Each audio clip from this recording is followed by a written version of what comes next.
Good evening. I will call the Business and Finance Committee to order. We're starting 5 minutes late. It's my fault. I'm sorry. So with that, I'm going to hand it off to David, Contracted Finance Director, to do a Q1 update. Okay, so Q1, we're obviously only 3 months, reporting only 3 months into the year. So it's just almost a check-in. Overall financial performance is within expected ranges. At this time, there's no issues that are driving any structural issues that are driving the variance. And we don't have any material concerns that we know of going forward. Revenues are tracking as we expected. Expenditures are in line with budget. And nothing, I guess in the summary, nothing in Q1 is off track. There are variances though, but the variances are essentially timing variances. Expenditures, for example, are front-loaded, contracts, insurance, etc. So the early numbers can look like they're high, but we're not going to see much activity after the first quarter.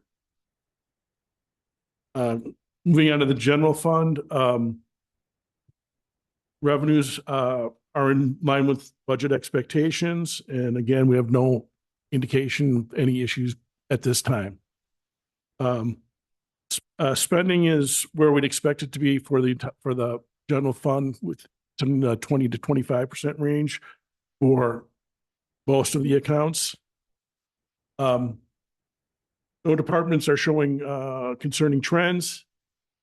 Budget assumptions from September remain intact. Within the departments, the police department, which is one of the bigger departments, we're 21% with 21% of budget, so we're right on track with that.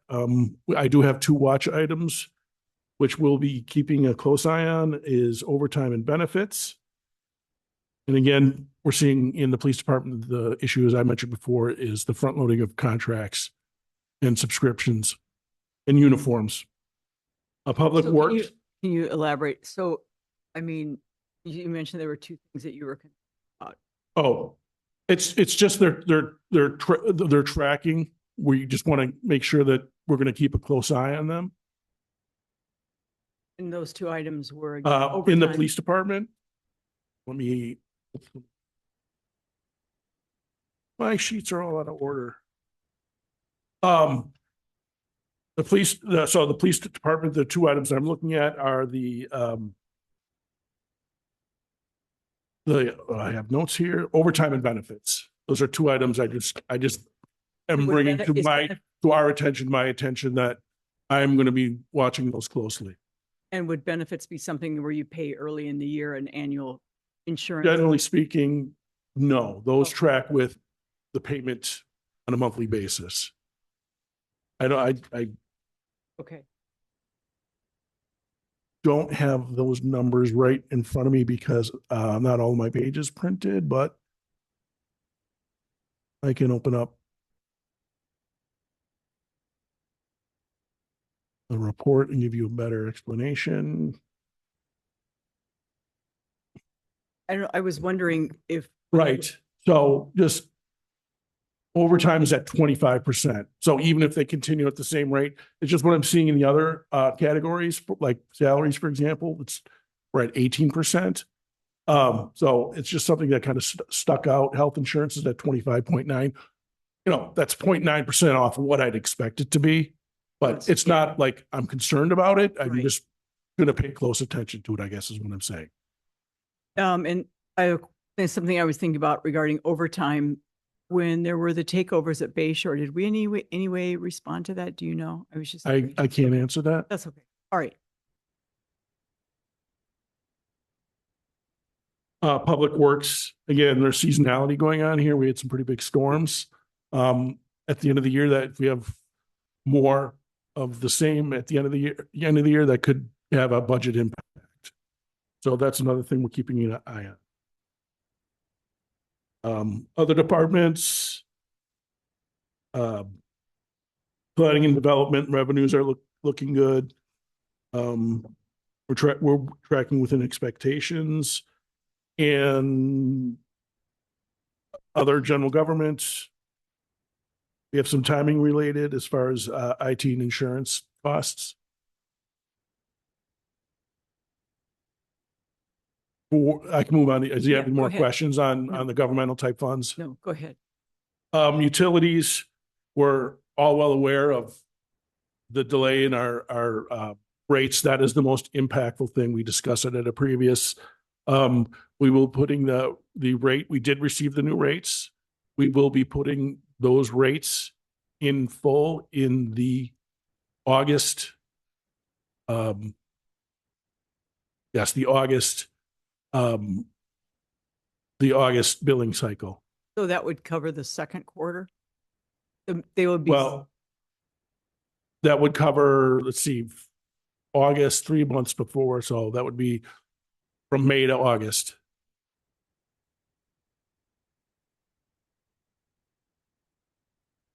so the rate increase, it was a two-step, right? Do we, Well, yes, this increase would be step one. and so beginning with water use effective when?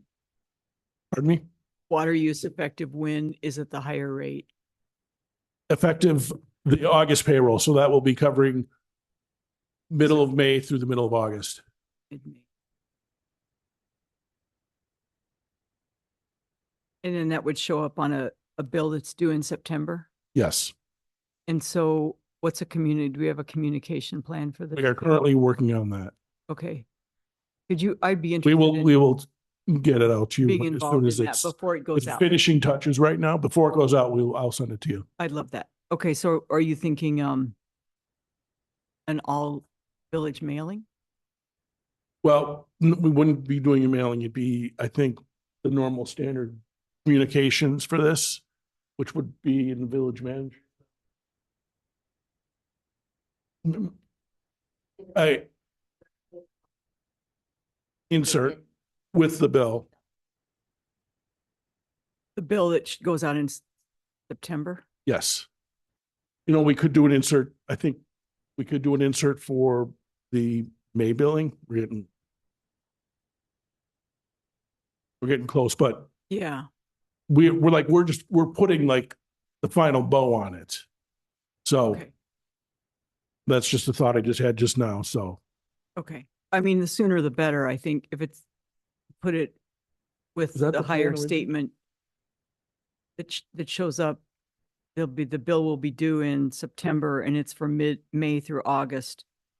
If there's any way to give them a heads up, residents a heads up in May billing, that would be a good idea, but I don't know. I'd love to see it yes. if I could, please. Okay. And so where would we see the effect of that on the Q1 budget report you talked about? Well, go ahead if you wanted to finish. Right. So that would be a negative, the negative variance in the water utility revenues. We're probably well below 25%.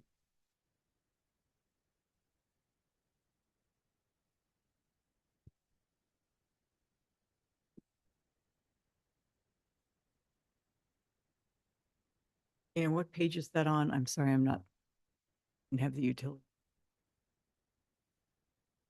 Page, yeah, I have the hard copy here and I have page numbers. I'll just pull up.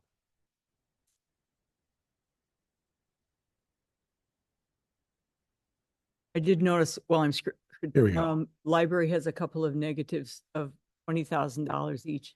General library, I don't know if it's highlighted in yellow. Yeah, that's going to get a reclass. Oh, what? It was posted to the wrong accounts. Oh, okay. So yellow means will be redone. Error. Yellow means Dave's got to take action on it. That means I got to take action on it to correct the error in it. Okay. Getting to the water utility, you asked what page we'd be seeing that on. That is page, if you're in the packet, page 45 of the packet.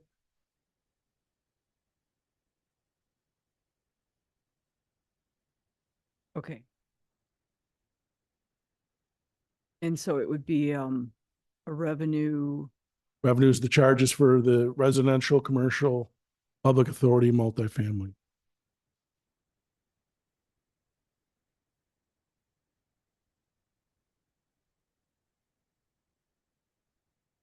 so is that miscellaneous revenue is minus 164%? Yeah, that's $1,600. That'll take care of itself. Oh, We have budgeted for $1,000, so oh, so it's. that's the, not what I'm kind of residential and referring to. commercial that are only 9% and they should be Right. 5%, right? Yeah, exactly. All right.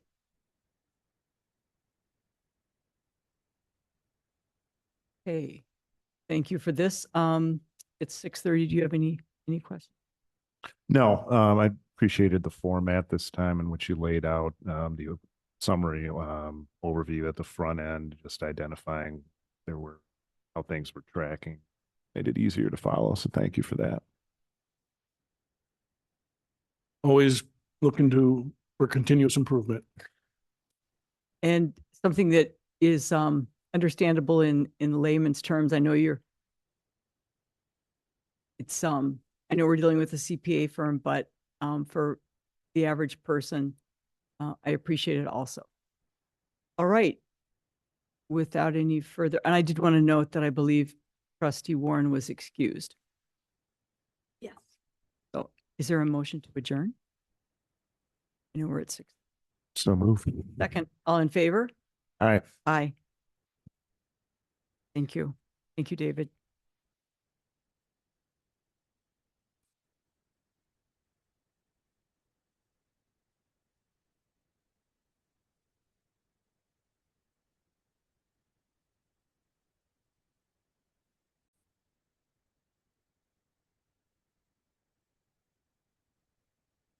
All right, it's 6:34. I'd like to call to order the meeting of the JPNL committee.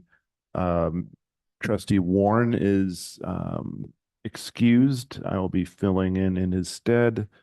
We have one item of business that is considering committee appointments and reappointments for a variety of committees.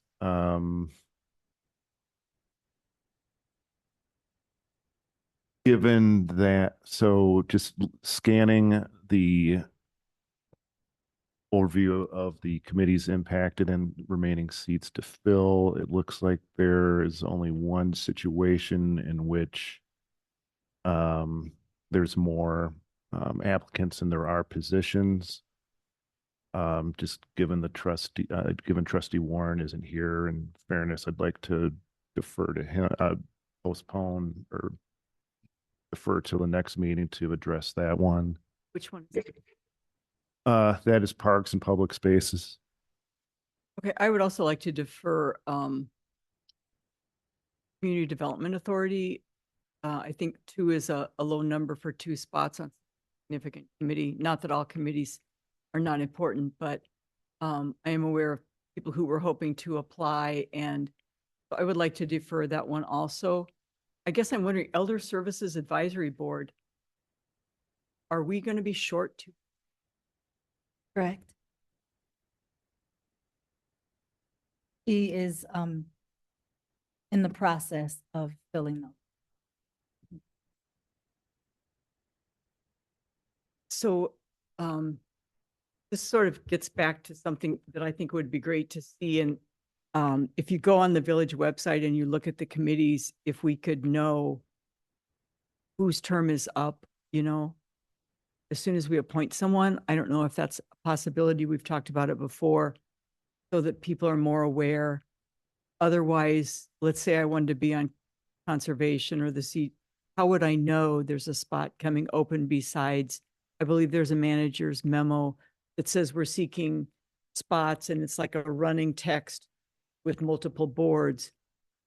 I'm wondering if there's a better way to let residents know specifically whose term is up and how many openings there are to improve engagement. I know I think 2027 is when we're looking at updating the village website. I believe was that, Rebecca, is that when we talked about getting an update on our village website? Mhm. Oh, The issue I see from that is that some committee members leave midterm. right. And so it is difficult sometimes to keep up with the website, and it may cause maybe even greater confusion if a person is on for a partial term or completing another member's term. That doesn't necessarily mean that they will fulfill the term once the appointment becomes open again. So they might be appointed to finish someone's term and then Mhm. may not finish it. They would have, they're on to finish another person's term. And then that's in some instances. In Right. some instances, they are doing both. But it all kind of, it depends on the committee. So staff liaisons is not just myself, but staff liaisons, we update a shared spreadsheet Oh, in which we all see it. And they present to me different color codes to let me know when a vacancy is up. And then that's when I submit a request to the village manager for appointments or for committee appointment considerations if we don't have any applications to fill that spot. could we just publish that spreadsheet? Um, It's all public information, isn't We- it? Who's on a committee and when their term is up? it also has their personal identified, their personal information, like their phone number. You'd have to X out one sheet on the Excel. It's multiple tabs. So each committee has their own tab to make it easier for the staff liaisons to see their own particular committee. And so it's not impossible. It would just take some redaction efforts, but it's not impossible to have that for the public to see. Would that be something that a committee chair could take some responsibility for too, for running the committee and, letting, Committee chairs don't have committee chairs aren't staff. And so only staff has access to that spreadsheet as department heads as well.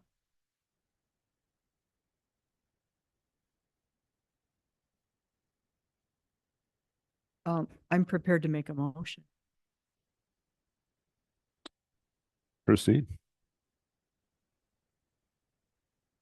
I move to recommend applicants slated to the village board for approval on May 18th, 2026 meeting be approved, but that we defer the Community Development Authority and the Parks and Public Spaces. Second.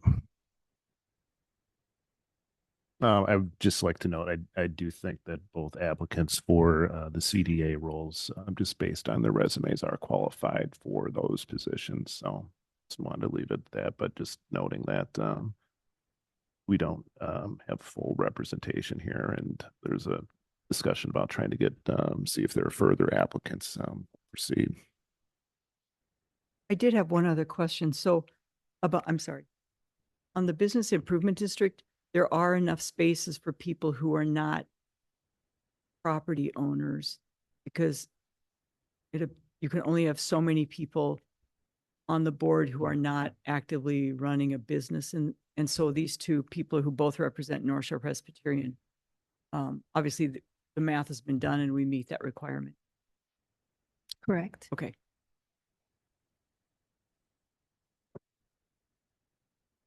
Oh, and I'm sorry, one further question. How often do we issue a round for applicants or encourage people to apply? Is that yearly or? Yes, so for this slate of people, their term begins in June. Mhm. By deferring the other two committees, it's going to delay when their start date is.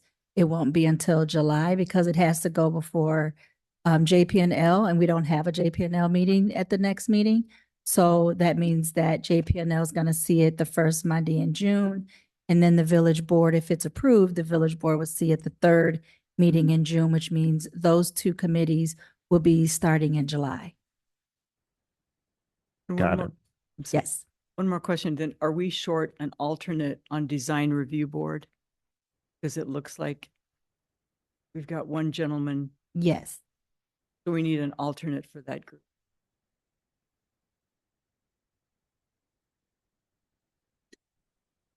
I think to your point, trustee Arndorfer, sometimes there are special calls for applicants when there are vacancies that are interfering with quorum or, and then there'll be kind of a general call. Got it. Thank you. I wonder how widely known that is. You know, I mean, you keep the app, people can apply any time of the year.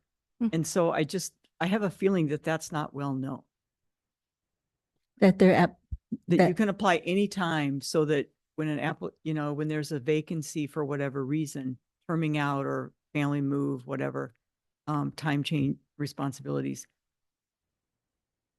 that you can put your name in, and we would rather have a list of names than not have enough and to be.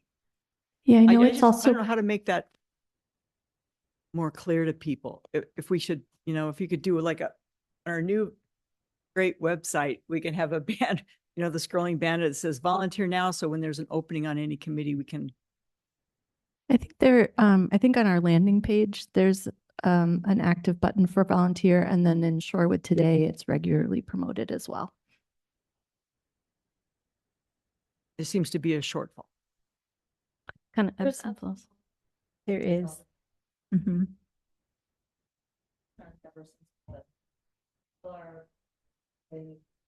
Uh,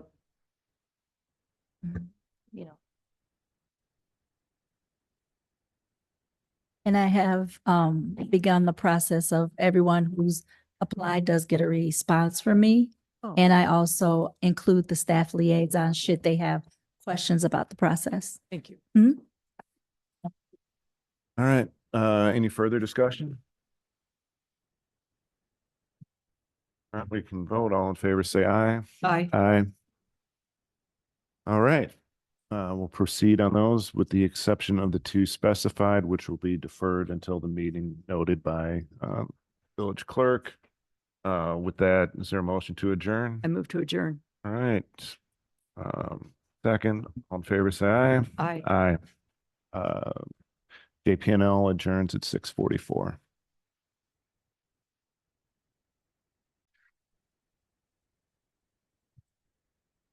Was this from last week, or last week? Or no.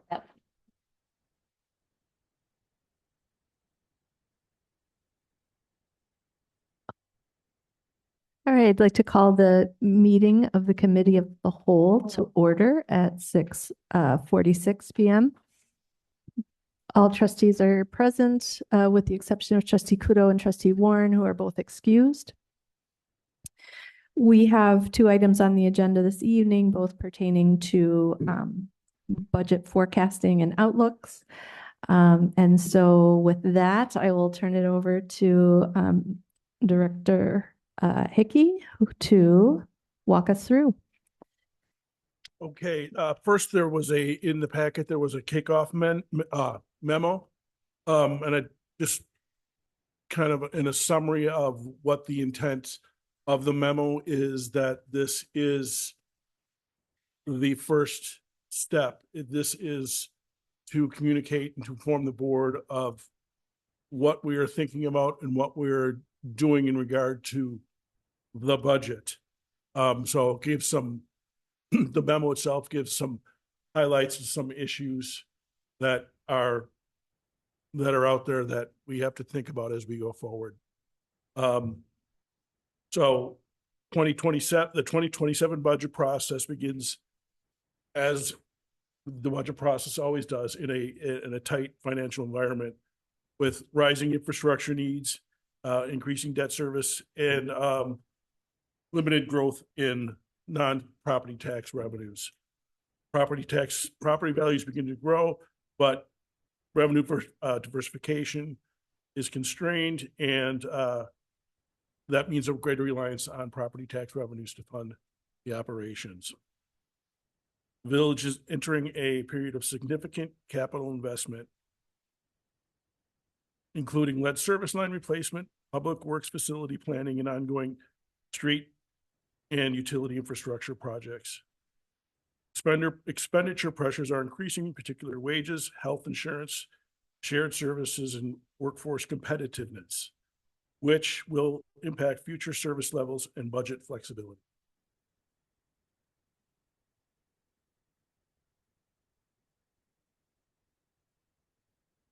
So we ask that the village board of trustees guide us and work with us for policy level decisions during the budget cycle, including evaluating levy increases beyond 2%, alternative revenue sources, and adjustments to capital timing and financing strategies.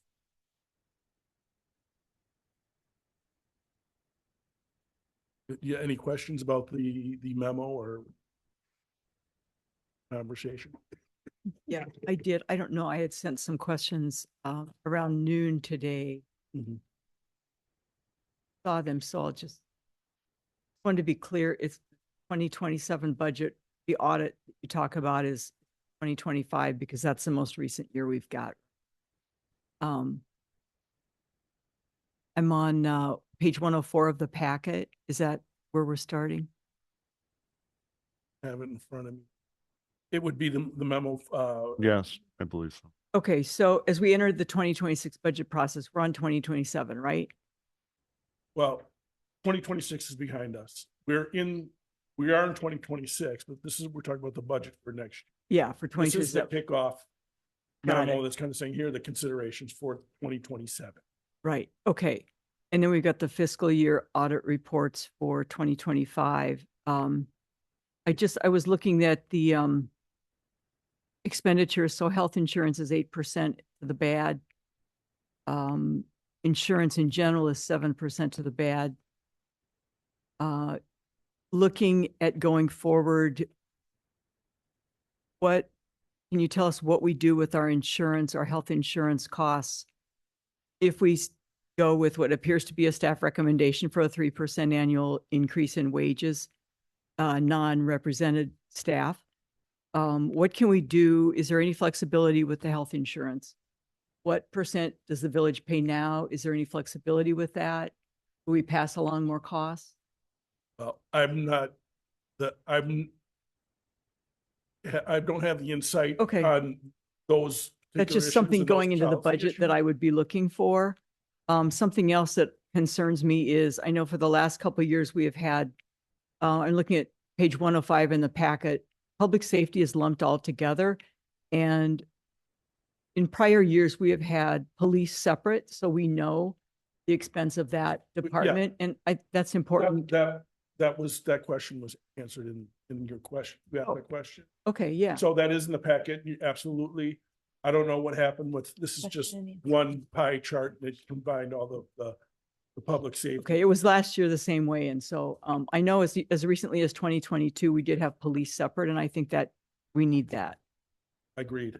I'm wondering, we talk about village property tax values, property values and revenue trends, Act 12. This was news to me. Thank you for bringing it up. How big of an effect, what's the impact on us? Do we have a number that Act 12, personal property? Right. I don't, well, that is the elimination of the personal property tax. I don't have the numbers that we put in front of me that were previously levied. I think the last year for that was 2022 or 2023. I don't know if Christine's online. She might be able to answer that question. It's mentioned here by staff, and so I was curious to see how. Right, we don't have, that's not there for us. The Okay, state has tried to compensate for that in various shared revenue items. was it a big item? Yes, not- hi. So we answered it narratively, and basically it's about the same revenue from the state. The issue is we no longer have control over levying that. What do you mean? We don't have We control? used to have control over collecting and levying what we charged for personal property, and we don't have control over that. It's the state that has taken that over, and we now get state aids instead. So it's just And- continuing removing control on our revenue sources. Does it net out? Overall, it's about the same, Okay. considering the changes to expenditure restraint, which also was updated. And I apologize for the typo. It was meant to be Act 15, Oh, Act which 15. updated Act 12.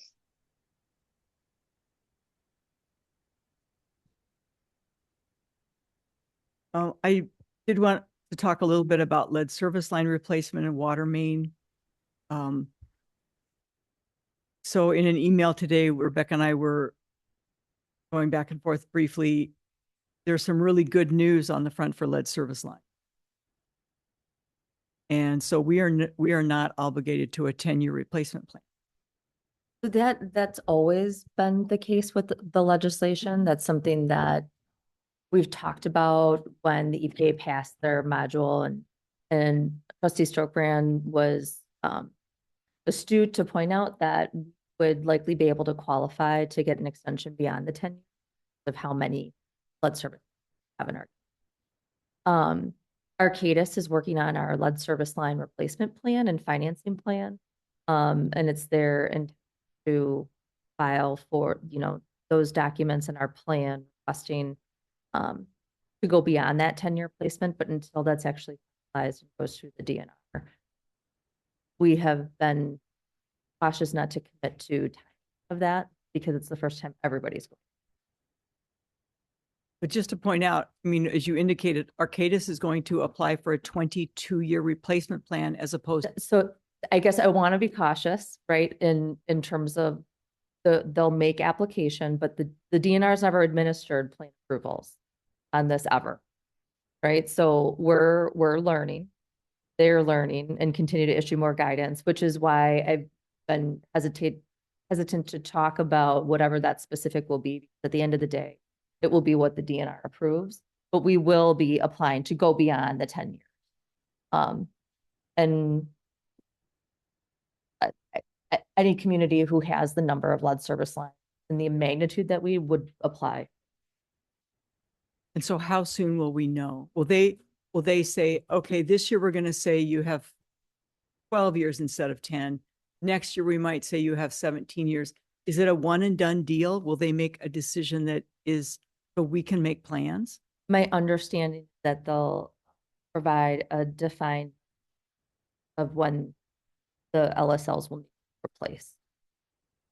So the bottom line is, to me, I thought we had a drop dead deadline of 10 years, but this is totally fluid to the point that we could have double or more years to get this done, which is a game changer Well, we've for financial planning like we're looking at. we always anticipated how, again, I can't emphasize enough how the DNR will actually interpret and administer that guidance is something that I guess I'm used to seeing different iterations come through of how things are going to be administered. So We don't know. it's Yeah. right. It's our intention. I'm sure we're going to be given some grace with that exception because we definitely qualify, but when we do have that affirmatively, we will definitely incorporate that within. Is this going to be like the water rate thing? Could it go on a year and a half, or when do you think we would know? Is it the DNR administrative? Yeah, I don't know the that question. And primarily because we understand that we'll need to have to submit a plan, submit for the exception. But I'm just acknowledging the fact that no one's been through this approval process before, so there's not a past precedent to look to. And it's new legislation and new rule development at each individual state.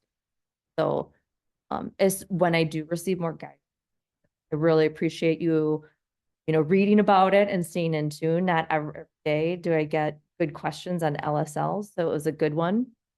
And as we continue to learn more, we can definitely.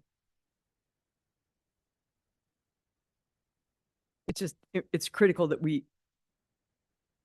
be apprised of. this. Oh, right. I had no idea that it was in desperation trying to find a way to not use the word difficult going through the long range financial plan. Oh, okay, Mm. good. I must have forgotten, so I'm sorry. Big deal. You know what? There's a that- lot that goes along with this rule. Yeah. Yeah. So anytime I that- see mandates for infrastructure, the only mandate I'm familiar with is lead service lines, and the end date is very fluid. Is that accurate? Well, I think what I'm taking from this, if I may, is that a mandate is in place until instructed otherwise. So our application process will initiate, a back and forth with the DNR, and they ultimately have the last word. So I know in my day job, we operate under what's in writing until otherwise instructed. And sometimes there can be application and revision processes, and they just take time. So while those are taking place, you kind of go with the plan. So Okay, so I just to be think- clear though, the only mandate that we have right now is the lead service line. are you talking about the list of projects that we have? Yeah, just generally the budget, I mean, we're talking Uh-huh. about, how dire our situation Oh, is. right, and right, right. We have all these mandates, Uh-huh. but really, unless I'm wrong, please help me, correct me. Oh, I see what you're saying. We only have one and it's got a very fluid, we could have 20 years instead of 10 years. Language is very important Yeah. here for the residents. I think we're not landing in the same exact place, but you raise a good point, and I think we'll probably it looks like we'll have some more discussion about that. Director Bushlick, would you like to come forward?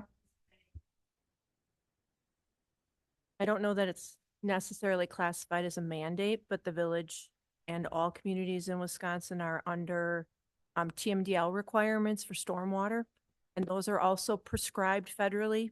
So similar situation, different topic, Mhm. different group of people. Right, but I think- there's no really way how does that regulate it? How do they ding us somehow if we don't, They could, but they have not. they have not Yeah. yet. It's very early in the process. Thank you. So I think, yeah, I'm hoping that we can kind of close this item. Are there other comments related to the memo? I know I have one question. I don't know, did we get into I'm just trying to read through this quickly. The effect, I don't see TIDS mentioned, closing TIDS in the next 3 years. Would that be part of our long-range financial plan, the effect? Yes, that will be reported In June, yes. when it comes back to us in Right. June. Mhm. And the total debt, 129, does that include North Shore Fire?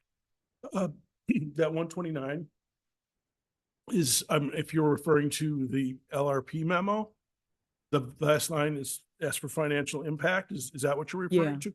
That is the total. That's not related to debt. That is the total of Oh, projects, got it. the Thank total you. of projects over the next 10 years You're right, thank you. as they're presented in the LRP. Okay, and I'm reading quickly to see the item here about, maybe you can just tell us, you're introducing possibly using more revenue debt instead of general obligation. My layperson's understanding is revenue is a little riskier. The rates are a little higher. Do the obligations typically have the same maturity period? A revenue versus a GO? I'm going to defer to Christina if she's online. Could you repeat the question? What period are you asking about? She's asking about revenue obligation bonds versus general obligation. What is the difference? What is the risk?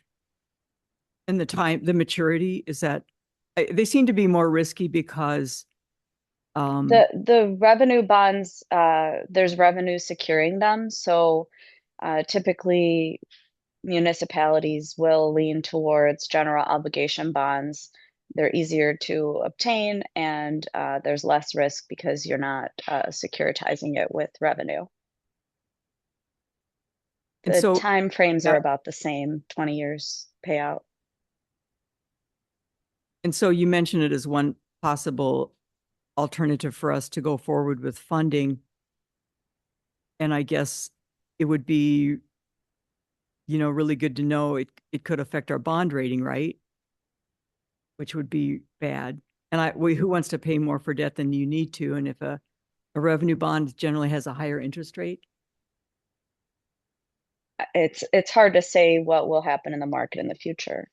But if we have a limit on how much we can issue for general obligation bonds overall because of the statutory legal debt limits, we don't have that limit for revenue bonds. So we will try to obtain revenue bonds whenever possible for financing. I guess it would be good to see context on that.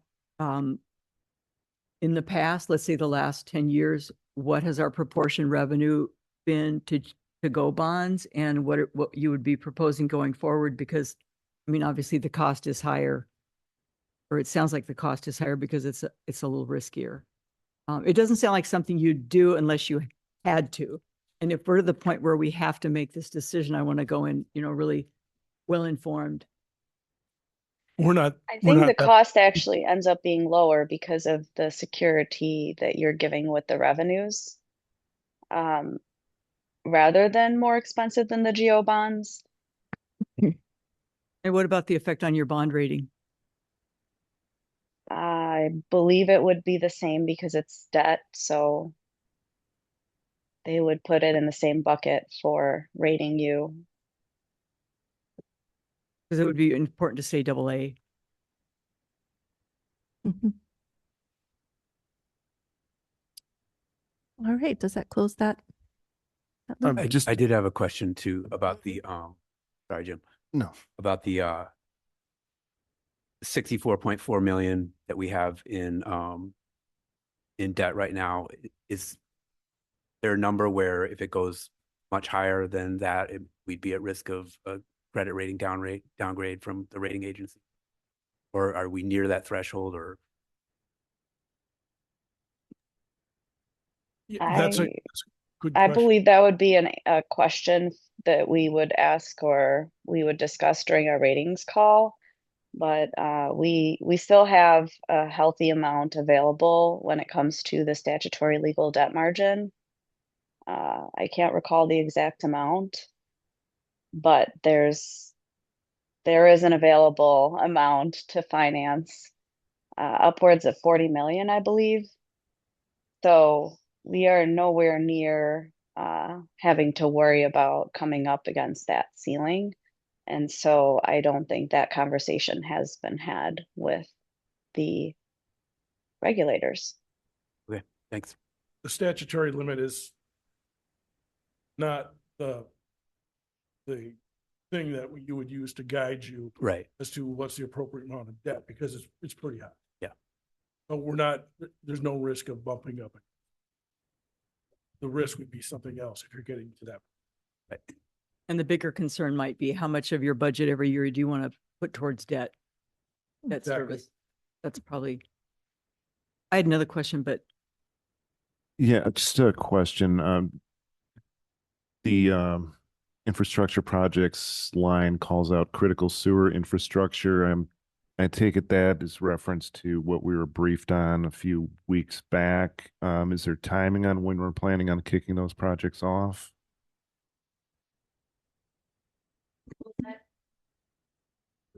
Okay, got it. Okay. Right. Yeah. Okay, got it. Okay, thank you. it's marked for 2028. Okay. I believe, no, I'm sorry. There's engineering costs in 2028. 2027 related to. It says sewer lining 2.3 million. So is that Estabrook Park? Okay, thanks for that. And what about the infiltration study that we had done? Is that, I guess my question would be, looking at all these things, infiltrate, to see the word critical and sewer after all the work we've done on the southeast quadrant of the village. It would be good to have a rating, like 1 to 5. 5 is really, we've got to get this done fast. Infiltration study, is that sprinkled in here on all these sewer linings for about hundreds of thousands, but not 2.3 million? No, the infiltration study is not, I'm not sure which, I didn't see that within the scope of the memo, but the infiltration study specifically is not mentioned within the scope of the large bonded projects. What you'll see reflected under sewer is that 10-year forecast from the critical infrastructure, sewer infrastructure study. The scoping. Correct. And in that, Strin went through and they actually rated those, they assigned a numeric number to what each pipe and based upon a number of different factors. And I won't go into those because that's in the report. But then that came and then developed a 10-year time frame. So when you see those construction projects slotted, and an example would be on that 2.3 million, 2028, we would begin design for that in 2027, do construction.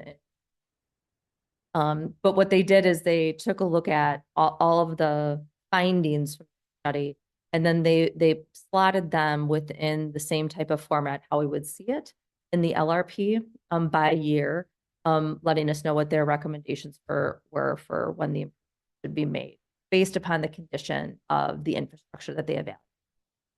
And I'm happy to resend that link. For Would just be good to have a little more transparency on this plan. Sure, it's a new one that we have from this year. So I've been referring to it as the critical infrastructure plan because we kind of defined what that would be. Infrastructure that's hard to access, some of our oldest in infrastructure, that likely requires us to do some review and have discussion about how we're going to approach it in advance of each. And that would also, if, Art, do you have a question?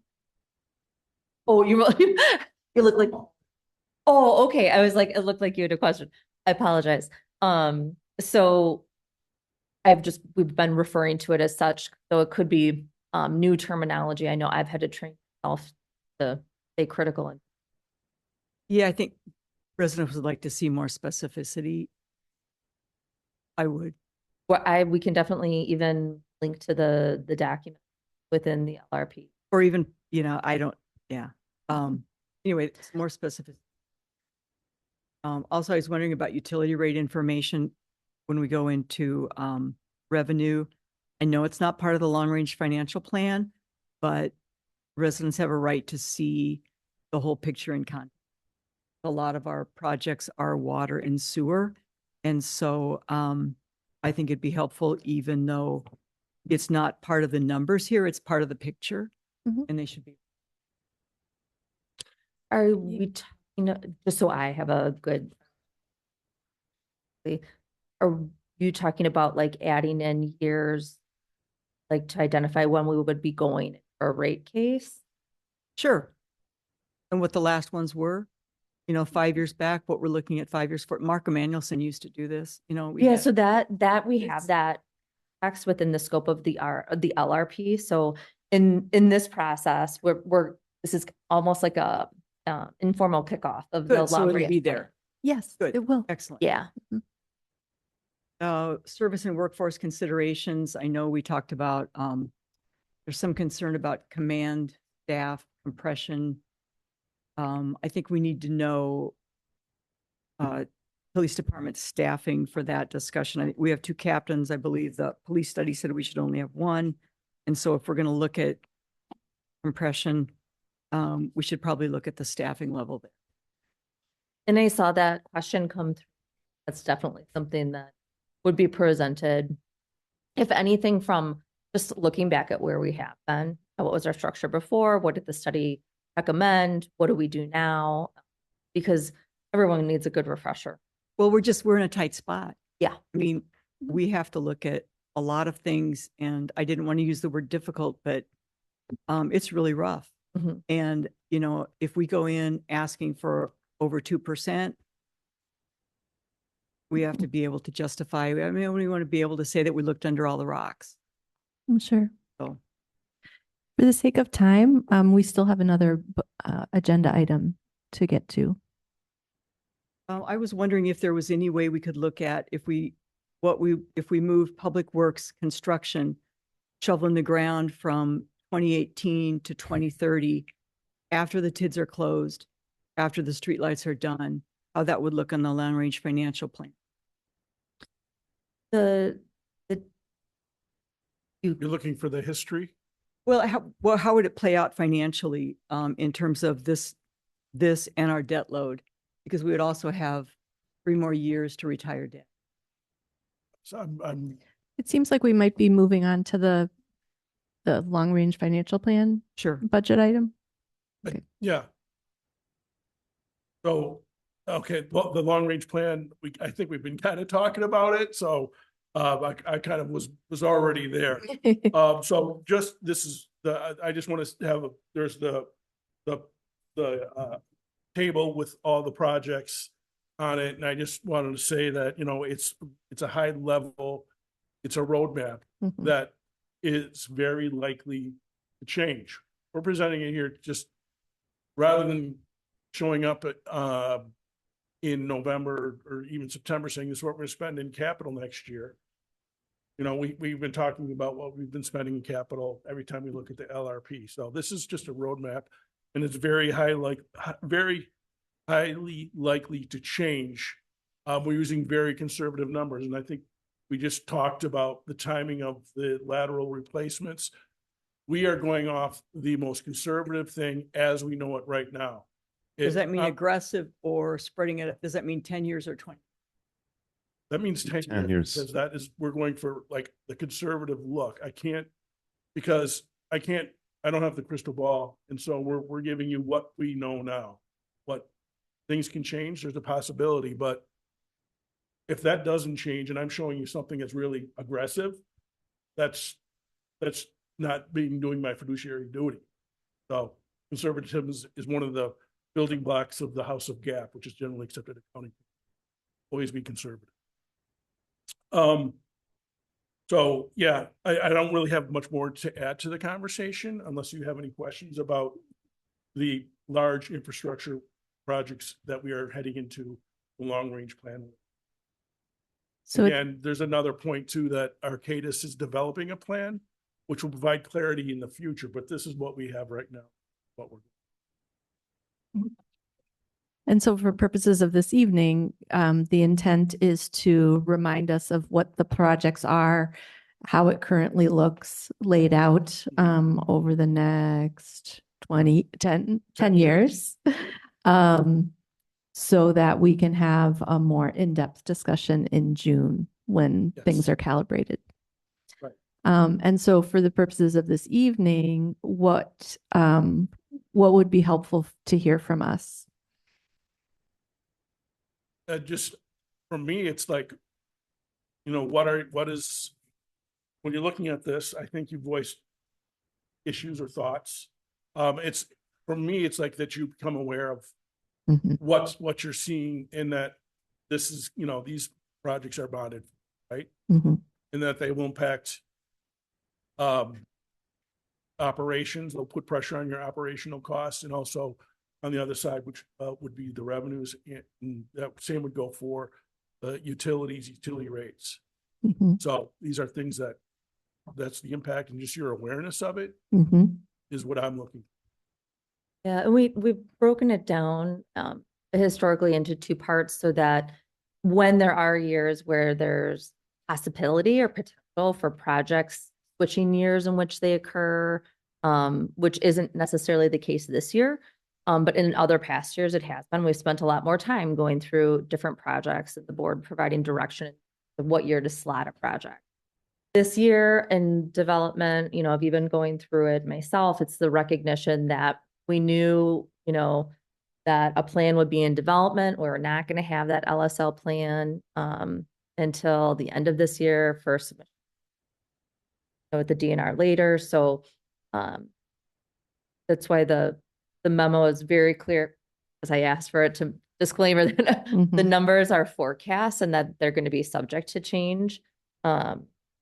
So, you know, questions in terms of the projects, we're happy to answer what we have. But then at the next meeting, when the full LRP comes back, then it's the opportunity to talk maybe less specifically about projects, but more about the financial and the numbers and forecasts, so everyone can get a good understanding of what that looks like. And again, as David said, it's a high level forecast, which we conservatively model. So if, for example, like Oakland Avenue South, compared to Oakland Avenue North, Oakland Avenue South looks so good. Mhm. And so I'm like, wow, 2030. Could we move that? Could we push that back? So Is it that's more- the type of question, right, that I mean, we're happy to discuss Right. it anytime, Yeah. but you know, if there's a question, I don't know, Leanne, if you'd like Maybe it's to- more water mains than street surface. Right. I think for the purposes, like, we won't resolve anything tonight, but certainly those types of kind of gut reactions to pose those questions so that staff has time to prepare options or to gather more information, I think is the purpose of this evening. Yeah, I was going to ask, I mean, when was the last time we did Oakland Avenue South?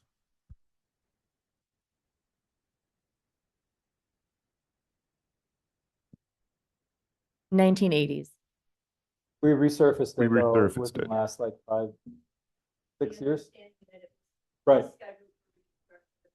Right. Mhm. That's what yes, thanks. All right. And I'm assuming that for the local road programs, we have obviously we wouldn't do that during a year where we would redo Oakland Avenue South, but we have planned streets for all those years looking out, or is that kind of TBD? In working with, number one, we have a PACER rating that we do on our roads. So that they have statistics that show, you know, which are in the least desirable condition and those that are doing quite well. Now we add in lead service lines and how we're going to approach that replacement. Mhm. One of the reasons why I'm combining those two in the discussion is because we really want to try to strike a balance in terms of how we approach both. Because you don't want to be digging up a road that you've been in within the last 10, 15 years. But then conversely, you also don't want to be putting in new service lines and poking holes in something that may get some additional time. So in our discussions with Arcadis, we've asked them to look at that rating information as well. So the direct answer to your question is no, you do not have roads slated at this point. In part, it's going to be based upon how we approach LSLs and then pavement. And is there any point or opportunity, do streetlights factor into that consideration, or is that just a separate thing entirely, just given what our approach now? Separate entirely. Okay. I would say with the exception of, because we're going to have 3 years left. I don't believe that we would purposely try to plan 2 things in one area because I don't know if you've been at least in the southwest area where that work has been occurring. You know, you just sometimes logistically can't get too many people. And that's also a consideration, right? We need to be understanding and balance that with the residents, no differently than, you know, we didn't do North Oakland the same year we did Lake Drive. Because there had to be some balance because we're smaller than we think we are sometimes in terms of how traffic. Got it. Thank you. Leanne, is there anything else that I should add, or did I cover that to your satisfaction? Okay. So I know at one point there was a possibility of a refuse utility or a fee. At what point would staff come forward if they decided to propose that? Would that be in June or would that be in September? Christina, my recall is that at some point we get a budget of, you know, these are some levers that you can consider, so similar to, you know, adding parking meters or streetlight fee, or so it would be that type of memo, right? Yeah, I think as part of the budget process, we can provide those levelers like we did 2 years ago. Both I think years, that was yeah. one of the things that we. Mhm. With brought the up. understanding that we don't want to do it unless we absolutely have to consider it, right? That Mhm. is. Right. That is a decision for the Yeah, village board. but And if- historically, that's how it's been. Correct. And if that's something that the board wants us to pursue, I would take that direction from the group. And if we have more people here, but I think, if that's something that we really need to look at, we need to make sure people are all here, and Right. that and would be a that's- really big discussion. Yeah, and it's definitely out of scope for this evening. So, So I'll leave that item for you as board members to, if that's a future item of consideration or something else, but we would want that direction. mhm. So I guess my, a lot of the things on this list are things that have been there for a while, and because we do things in phases. What I'm noticing is not there is the Southeast area combined sewer infrastructure project, which is pretty exciting. Although it is replaced by the incredibly large water capital projects that we are going to need to take on for the next several years. And also for, over the past 10 years, I think one of the things that I've learned is that we can talk about that. Going back to what we've already covered is that everything has to kind of fit together and happen at certain times, and it can't all happen at once and things like that. But then the other thing is when we start stretching things out, sometimes the costs actually get larger. So it's almost like a false sense of control. So sometimes it feels like we have a lot that we can kind of quote unquote play with. But that doesn't always mean that the impact on the residents financially is going to be less by stretching it out. So I think with that, I don't have anything that is jumping out at me that is surprising. And I would just ask for final comments in the last 5 minutes, but then a motion to adjourn if there's no further. Yes. I guess I would just sort of piggyback on what you're saying about, Trustee Stokebrand recommended potentially moving the DPW to 2030. I would love to see maybe a forecast of how costs would increase over that 2-3 year span. I don't know if that's something that we can project out, but by not starting sooner, how much would we actually be incurring more with whether it be materials, with all, everything from, all the costs for a project like this? How would they forecast going up in those 2 years? I think we actually have that in we probably have a lot of it in previous documents, because the other thing that we would have to revisit in that type of scenario is the cost of maintaining the current site. Right. Because it's on the precipice. It's not Yep. only delaying the new project, it's what that current site is going to incur in the next 5 years, which is why That would definitely be a part of what I'm looking Yeah. forward to. and we have all that information because we've reviewed it before, but having a reminder can be But very the problem helpful. is no one can predict inflation or interest. You are correct. No. So in situation that we would, provide It'd be good to have options. yes. Wonderful. All right, with that, thank you for your work this evening, and we'll see you back for the next step. All right, motion to adjourn. So moved. All right. Motion by trustee Arthur, seconded by trustee McGovern. Any discussion? All those in favor say aye. Aye. Aye. We are now adjourned at 7:27. All right, thank you, everyone. I hereby call the Board of Take two. I'd like to convene the village board at 7:33 p.m. All trustees are here with the exceptions of trustee Warren and trustee Kudo.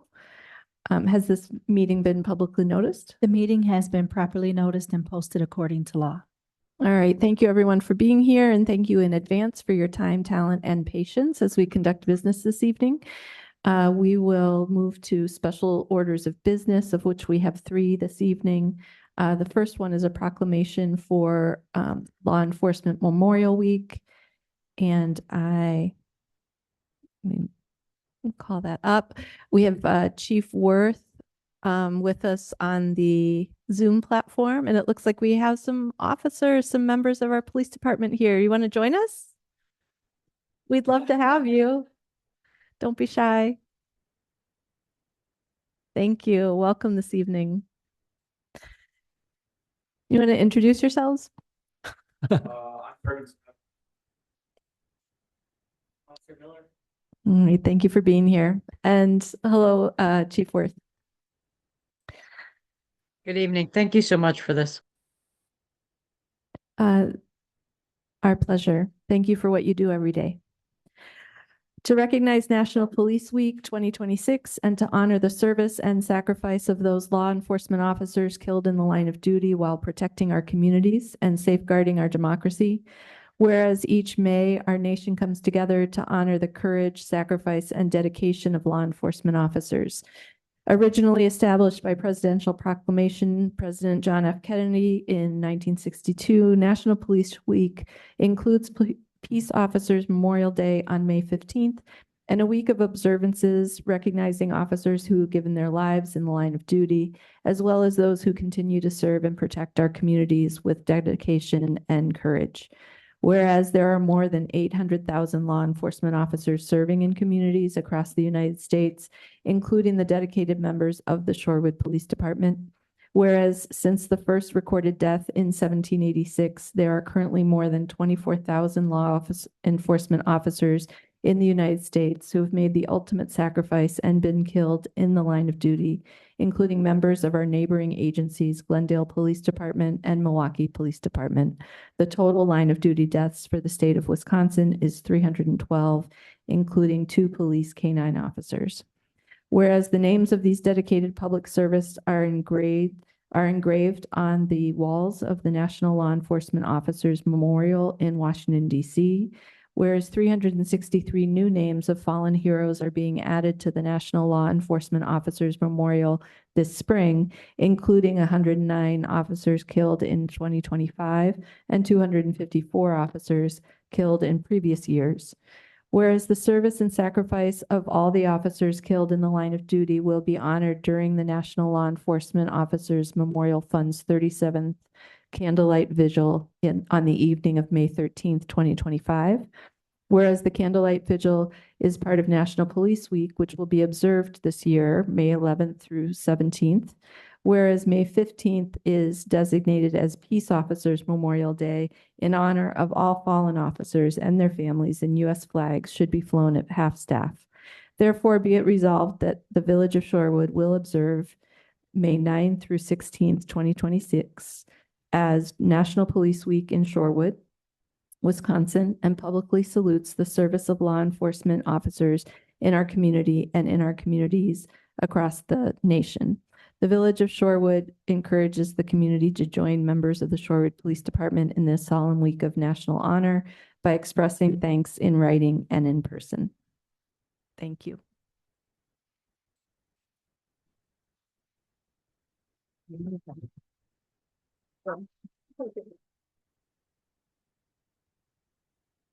Thank you all.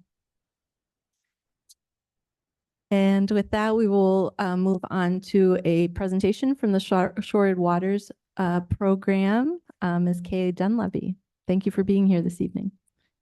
Good evening. Thank you for inviting me to speak to you tonight. Do you have the PowerPoint?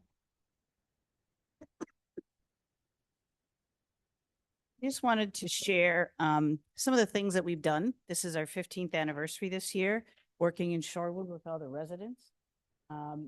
And our goal, of course, is connecting residents to the local waterways. I want to thank you for the ability to do this for 15 years. It's been an honor.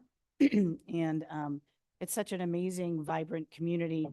And it's so nice to work for the village that is forward thinking and innovative in order to have something like this. There's no other village or city in the area that has a program. So these are all our partners. We love to collaborate and we do it a lot. We have a lot of Shorewood departments and groups that we work with, but all the major environmental education, focusing on water, partners that we work with very often. We just launched a new project, which I'll talk about in a little bit, the Catch the Wave project, which is in partnership with Milwaukee Riverkeeper, MMSD, and Plastic Free Milwaukee. But you can go to the next slide. So the reason that this is important is there is a permit that we have to complete every year for, with the DNR, which is the MS4 permit. And that is to educate residents about stormwater runoff and freshwater resources. And we do just that. And one of the stormwater is the top pollutant to our waterways, and it's caused by us, meaning that we could easily fix it, but we don't even know that it is a problem. So the education is super important to help the water. So these are some of the programs that we've done. We try to really focus on fun, engaging events for the public. So we launched it with a big billboard in 2012. We did receive a Great Lakes Restoration Grant for 2 years, and Shorewood has kindly extended it for 13. Our next event was Barktoberfest, which was a really super fun event. And I handed that over to the dog people and they've had it every year since. So it was a very fun event. And we've done things like native plant contests. We named the butterfly weed as the official native plant of Shorewood. We've been doing the Fish and Feather Festival on Hubbard Park since 12, I think, or 2013. Cleanups, beach cleanups, river cleanups. And then, of course, we have a pretty robust website that we've put together. And you can go to the next. We have some really fun and innovative projects. Shorewood Loves Dogs, just telling people that they should pick up their dog poop. And then that kind of branched into the parks doing all the garbage doggy bags for everybody. We've had photography contests, storm drain art contests. 2023, we hired on a art fellow to help use art in education, environmental education, which has been really exciting and fun. And of course, the Catch the Wave that I talked about. But we work closely with the Shorewood Foundation if there's needs that relate to water safety. We work with them to help support it. And we did purchase 2 of those ring buoys last year. One is at Atwater Beach, the other is at Hubbard Park. And those, you open those up and it's water safety. So if somebody is drowning, and this was a product of the Milwaukee Fire Department because the head of it, his son died. He drowned in the Milwaukee River. And there's many close encounters with drowning and things in Milwaukee, but Great Lakes wide, the numbers are just staggering, really. So that was a very good addition. And so we do other things. This year we have 20 events, and there'll probably be a couple more, but they range from presentations, like this week we have the Lake Sturgeon presentation, to kayak adventures. We have our Hubbard Park celebration, the Fish and Feather, and then we have a new event that I'm announcing today because it's our 15th anniversary, and we haven't done something on Lake Michigan for a while. So I thought Lake Michigan needed a little love, and we are bringing this brand new event, the Fresh Coast Beach Party. And it's kind of a playoff of the old Surf Atwater that was very successful over the years. And so we're very excited about that. And the kayak adventures, we're doing 3 this year. There's 2 spots open for May if anybody's interested. But all these events are posted on the events section of our website. So you can just contact me and every week I write an article for the village newsletter, which is Sustainable Shorewood. So there's always stuff that go to the next. So we produced a lot of educational material. We go to a lot of community events and have our Shorewood Waters booth and our water wheel, which is a favorite by kids because I'm giving away candies and trinkets. But our Shorewood Simple Solutions Guide, we have a water walk tour, we have a Be a Detective, and these are really all in line with what the what the DNR is requiring for this permit that we. And one year we made coasters for bars and restaurants, and that was a pretty big hit. So we just like to have fun and educate people at the same time. And then we did a couple of years of block party boxes. So we would hand out information and things to block party organizers. The next one. And there is a pretty robust website, Freshwater Toolkit, that was created out of this project. It is now shared with all Milwaukee area teachers. And it's just it's not a curriculum, it's free lessons, it's easy lessons. And then a whole nother project came out of this, which is the Milwaukee Waters investigation. So we get, in busy months of school, we get several thousand hits a month. So it's really grown and all came out of this project forward. But we've done a lot of things in classrooms here, cleanups, and it's really, I do a lot of work with MPS students. And when I came to Shorewood, I was just amazed because I had to totally bump up the whole content as far as grade level. Even the 3rd and 4th graders, they really know their stuff. So it's a very educated community. Okay, you can go to the next one. This is our new project, reduce single-use plastic. So we became a lake-friendly neighborhood last year when we launched this in April. And now we are kind of focusing on businesses, but we've done some really fun workshops. And we really want to focus on styrofoam and eliminated plastic bags. Our grandmothers never had all this plastic, and we don't need it either. It will always be around. So plastic free, I don't think is really realistic. The medical industry, a lot of important uses for plastic, but the ones that aren't, we need to get rid of. So this will be a big focus at the beach party. And it's a very big focus by the MMSD through their Plastic Free Milwaukee. So they are really strong collaborator on this project. Go to the next page. I started working last month with the bid, and we're getting information out to businesses that will be contacting them to give them ideas on how to reduce plastic. And if they decide to do the whole gamut, they could become a lake-friendly business like Three Lions did in November.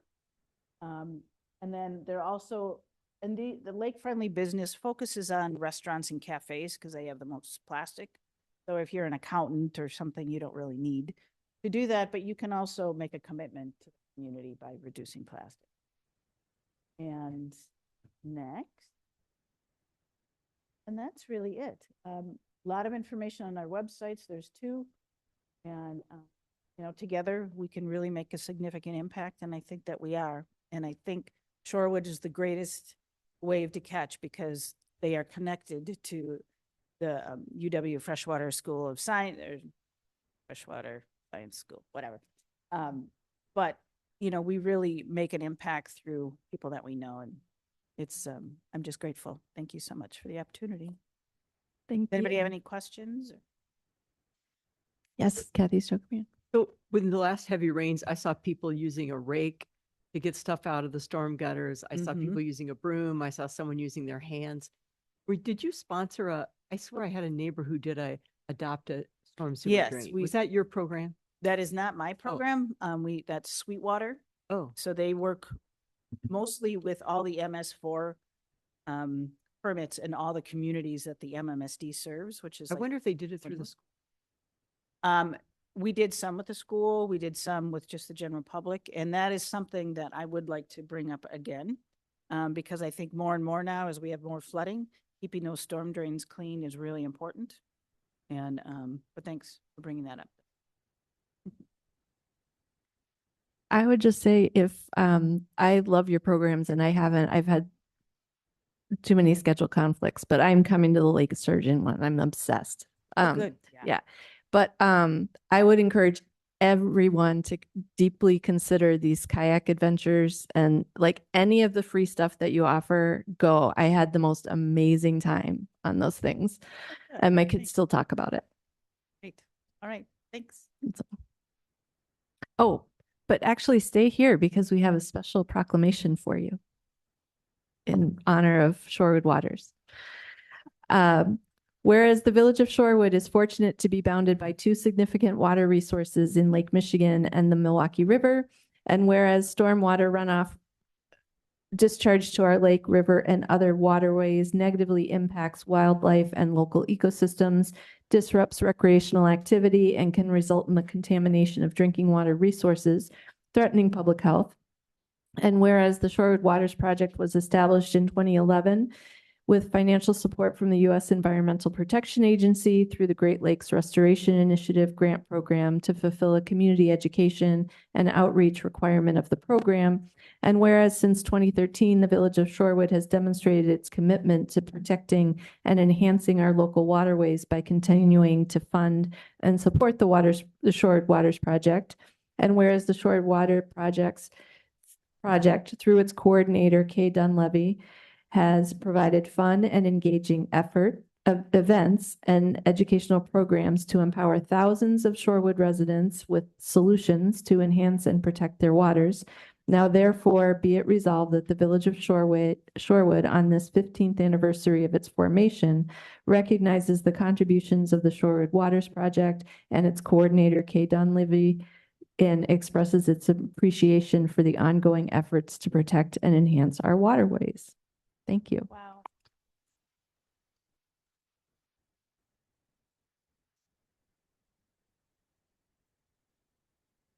Okay.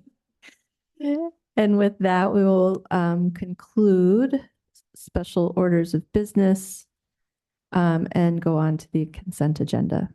Is there a motion to approve the consent agenda? So moved. Second. Motion by trustee Stokebrand, seconded by trustee Arndorfer. Any discussion?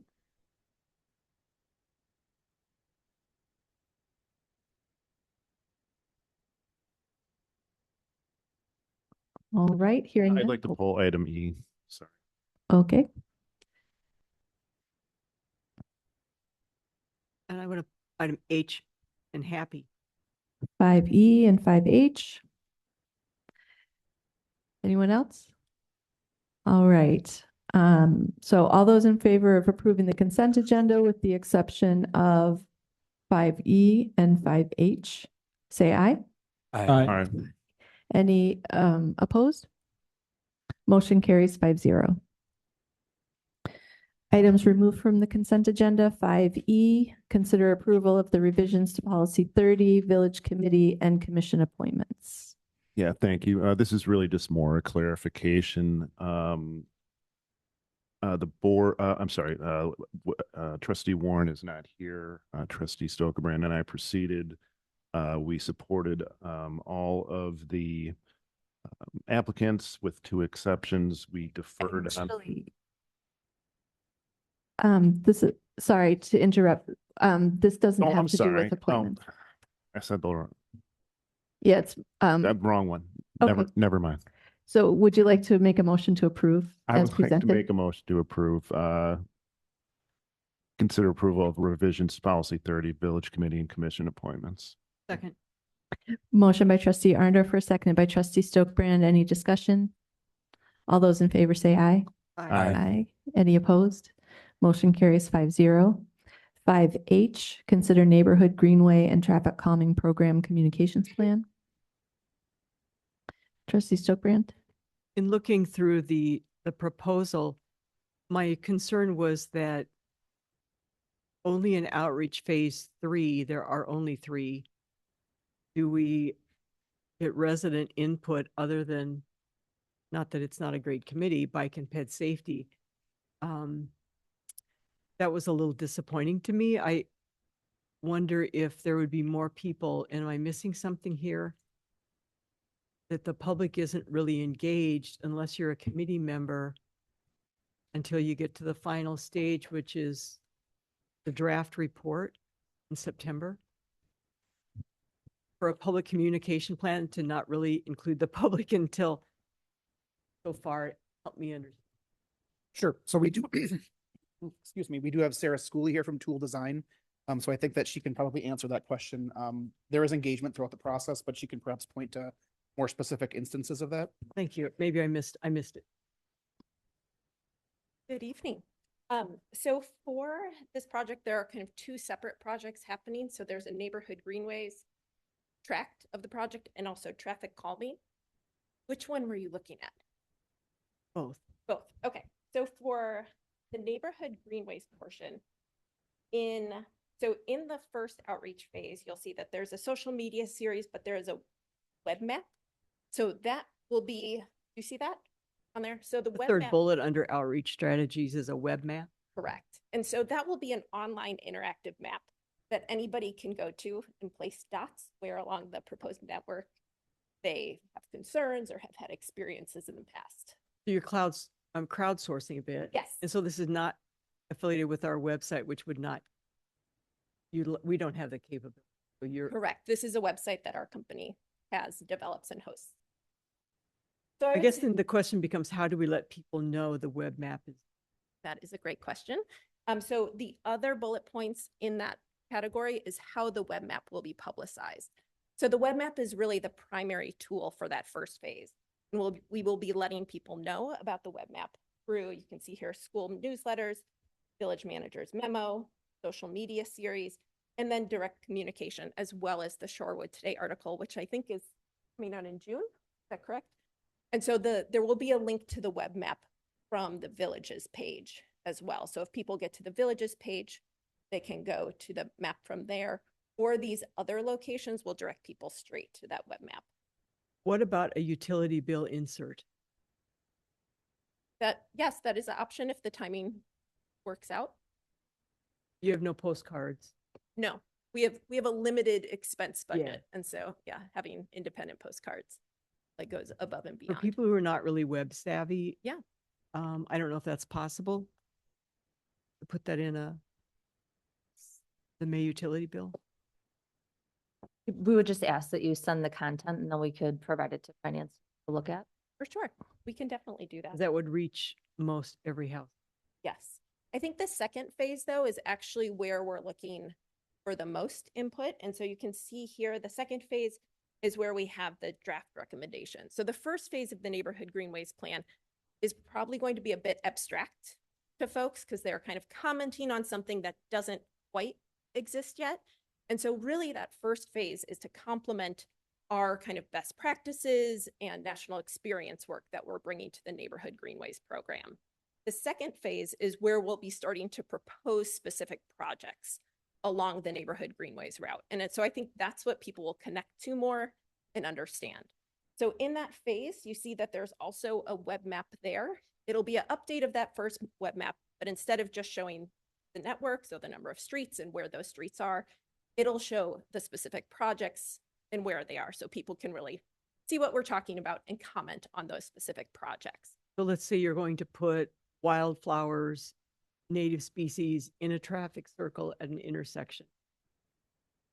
It would be in that third bullet point web map, and you'd put yard signs around there that would say, we're thinking of putting a traffic circle here with. I think that I think goes a little bit beyond where this project is. So really what this project is looking for is saying at this intersection, a traffic circle would be appropriate.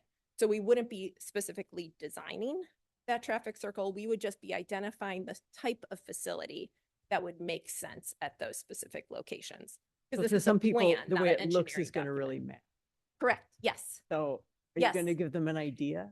I mean, we will have visuals just so people know what these Okay. things are that we're proposing. And when you click on that specific project, you can offer comments on things you might like if you would like have native plantings, that can be noted. But I think to your previous point about kind of people being web savvy and also because, we have enough time on Zoom and on the internet where it's nice to actually see people in person. You can see we have Greenway Days down here, and we have budgeted for multiple days in the community, various places where people already are. And so you see a list of some examples here. Maybe these are just my favorite places to hang out in Shorewood over the summer.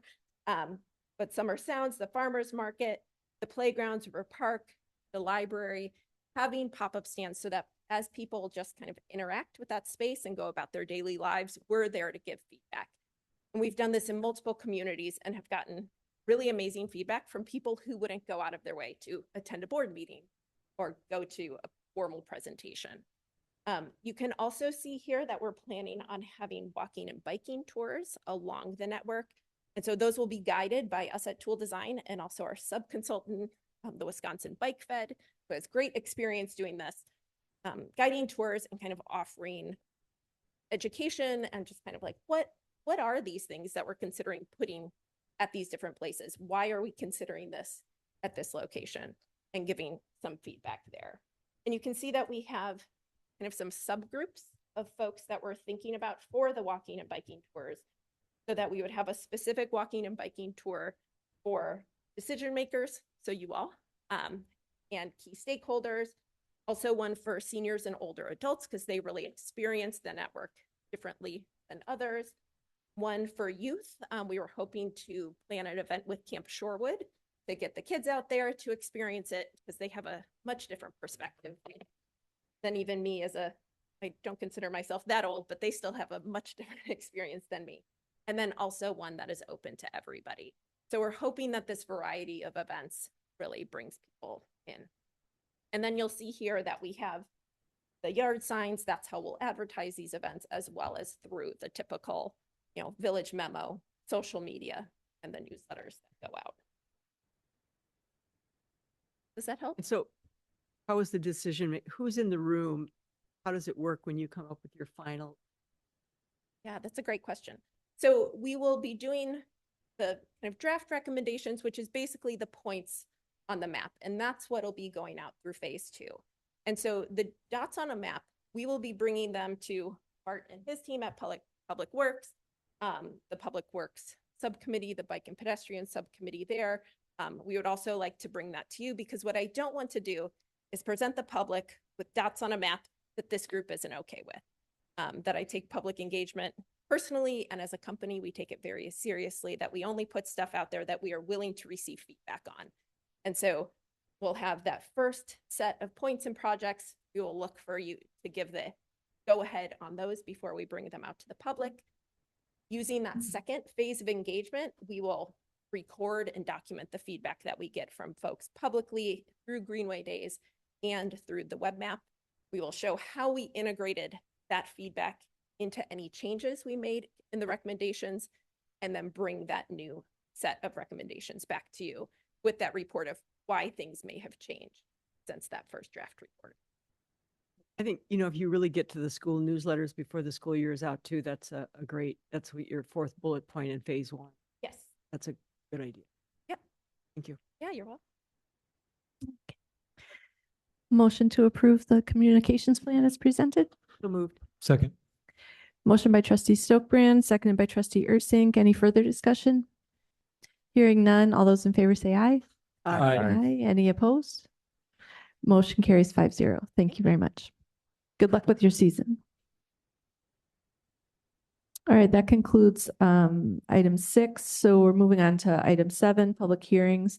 This evening, we have 3 public hearings as a result of being asked to consider 3 recommended ordinance changes from the Plan Commission. So what we will do for those of you who haven't participated before, we will have a presentation from Director Griepentrag on each item. Following each presentation, we'll open the public hearing for that item, take comments from the public, close it, move on to the next one. And after we conclude those under new business, I will be asking the board to take action on those items. So item 7A, ordinance 3084, an ordinance to eliminate the prohibition of bedrooms and basements within chapter 326, housing and property standards of the village code. I do have a brief PowerPoint. I could just read it myself too. It could be kind of boring because it's just bullet points, but just an overview of all three public hearings. Just being honest. Okay. If you want to show it, it could be a good visual though. Okay. So as an overview of all three public hearings, I just want to remind those in attendance that this was a 2025 initiative assigned to the Plan Commission to increase housing opportunities within the village. We started this last spring, within which we reviewed the existing municipal code in relation to our comprehensive housing market study, our comprehensive plan, our equity and planning guide, and enabling better places, a user's guide to Wisconsin neighborhood affordability. The goal of the project was to increase housing opportunities within the village by reviewing and updating the zoning code. Within the initiative, we held 8 public meetings at the Plan Commission level, and then specific community engagement on the proposed concepts and recommendations was done via an online engagement survey in December, January, February of earlier this year. So the first ordinance at public hearing tonight is to discuss bedrooms and basements. So currently the village has a prohibition within our code that says no space in a basement in any R district may be used for sleeping purposes or as a dwelling unit. The proposed recommendation would eliminate that prohibition. It was seen as an existing barrier to increased housing opportunities. All life safety issues would be resolved through the building code. So egress windows, light, ventilation, et cetera. All of that would still be maintained and reviewed through building code inspections. This issue is not as prevalent as it used to be because we no longer have code compliance. So in the past, when houses were sold, our inspectors would go through and they would identify things that had taken place, such as the addition of a bedroom and a basement. At which point, they would have to make sure that was no longer publicized or promoted that way. And they were often done, without the proper permits. But moving forward, when we receive permits, when we receive contractor questions, which we do receive, a handful throughout the year, with that elimination of the prohibition, we would be able to tell them, what egress windows are required, et cetera. And at the end of the day, the homeowner could have that bedroom in the basement that they were seeking, which we currently prohibit. So the Plan Commission recommended approval of this modification at their February meeting. And then with respect to the online survey that we held, 69% of respondents agreed that the removal of the prohibition what was in their mind a positive thing. We also did reach out to other neighboring municipalities, and no one else in the North Shore or the Milwaukee area has such a prohibition. They all do rely on the building code to protect life safety matters of bedrooms and basements. So with that, I would turn it over to public comment. All right, with that, well, actually, I'll first see if there are any questions from the board regarding the presentation. Yes. So if you're going through a house, it's for sale, and there's clearly a bedroom, what does our code say about egress? Does our code say? So we don't go through the house at time of sale anymore. That's something that we used to do. The state has eliminated that opportunity for us. So So is there any reason that anyone would say, if you're going to put a bedroom in the basement, you need an egress window for a fire?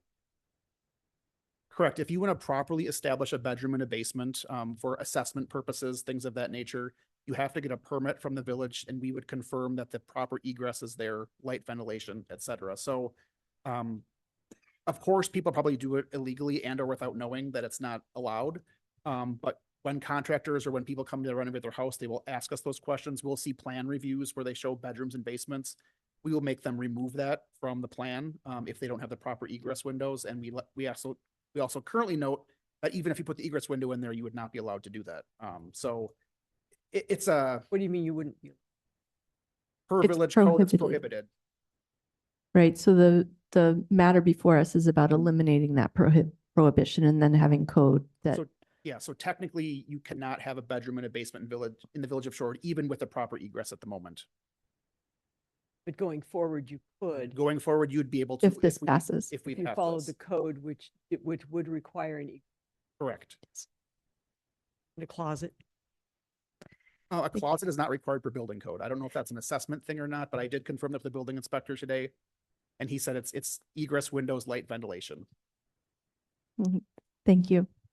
So this time I'd like to open the public hearing at 8:08. So anyone who is present either in person or online can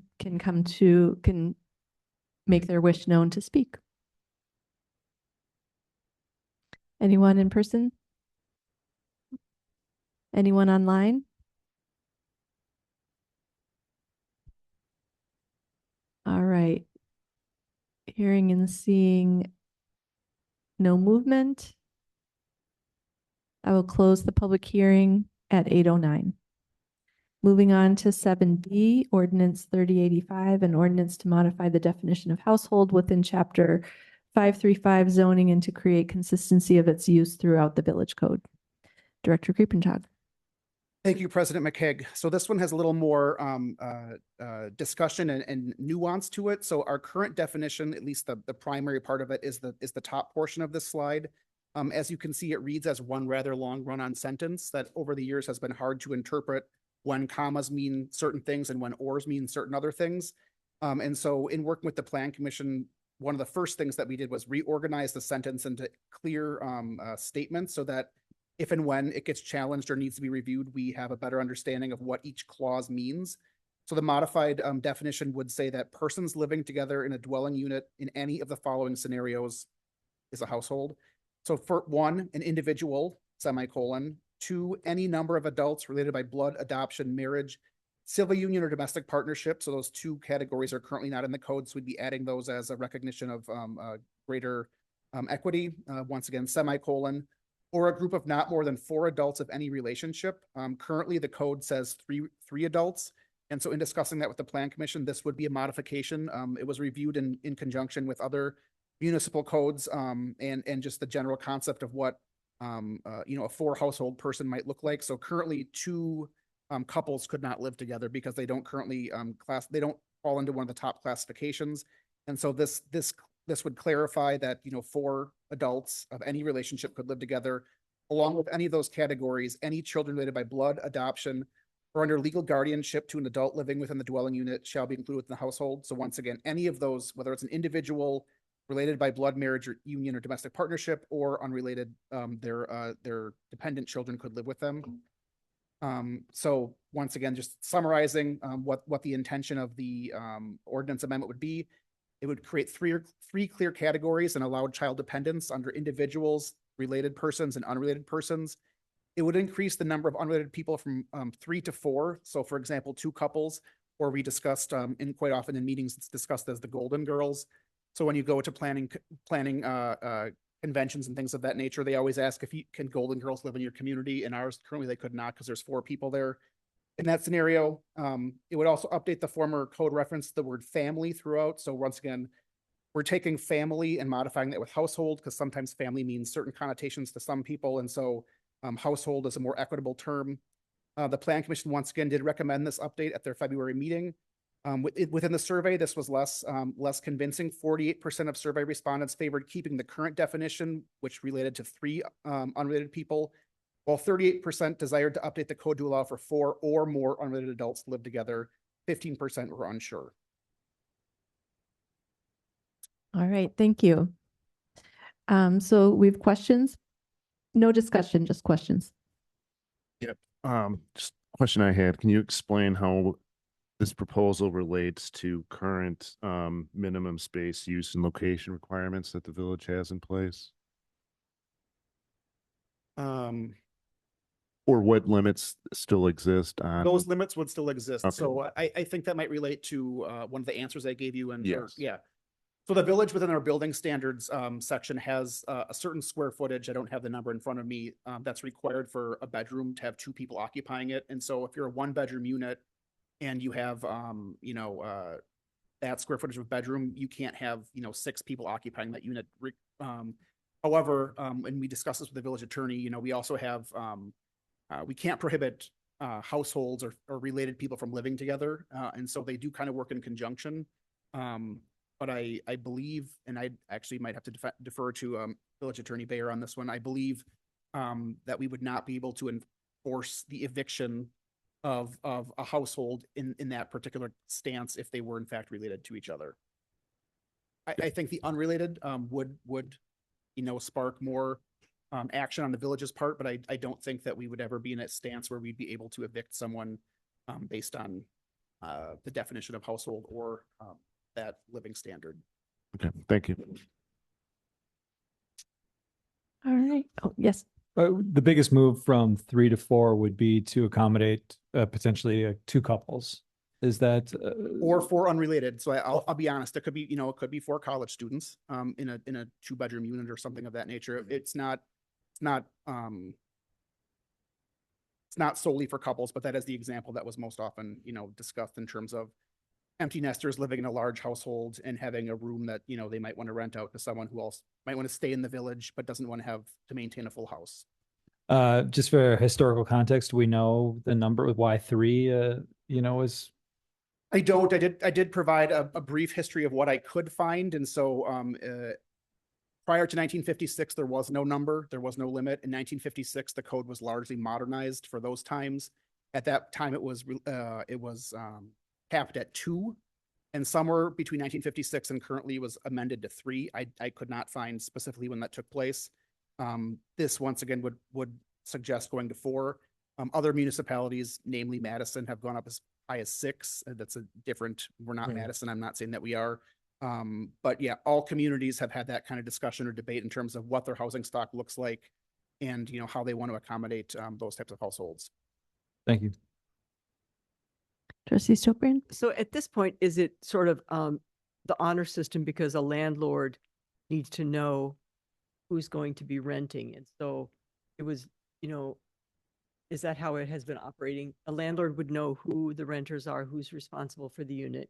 And if they were putting 5 people in flat, there's nothing we could do, right? This just makes.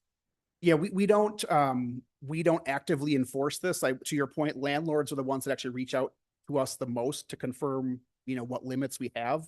But if you live next to a household, or if you knew a household where there were a lot of people, or theoretically, the village could ask, under what relationship people are living there. I've never had to do it in my 8 years here. I don't know that we've ever done it. It would be on a complaint basis, but to your point, the most questions we receive on this actually are from landlords confirming the number of people they can rent to. Like, for example, landlord says, I'm not getting enough rent. I'm going to raise your rent. And they say, how about if we just add another person? You could say, the landlord, he or she could say, no, I'm only allowed legally to have 3 people now, Correct. So, yeah, they could use our code to deny that additional person from living there. Thank you. I'd like to open the public hearing at 8:16. Is there anyone who would like to be heard on this matter?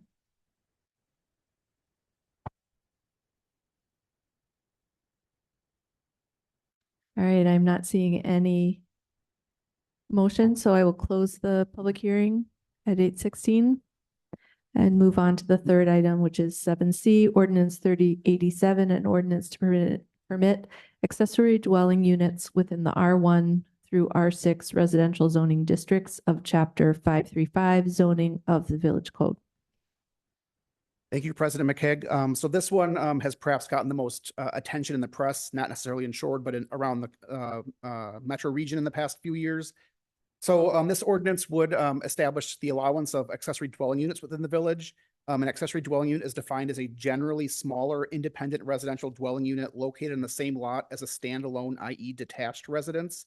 That unit may be internal, so an attic or a basement attached as an addition to the existing home, or detached, for example, over a garage or including of the garage space.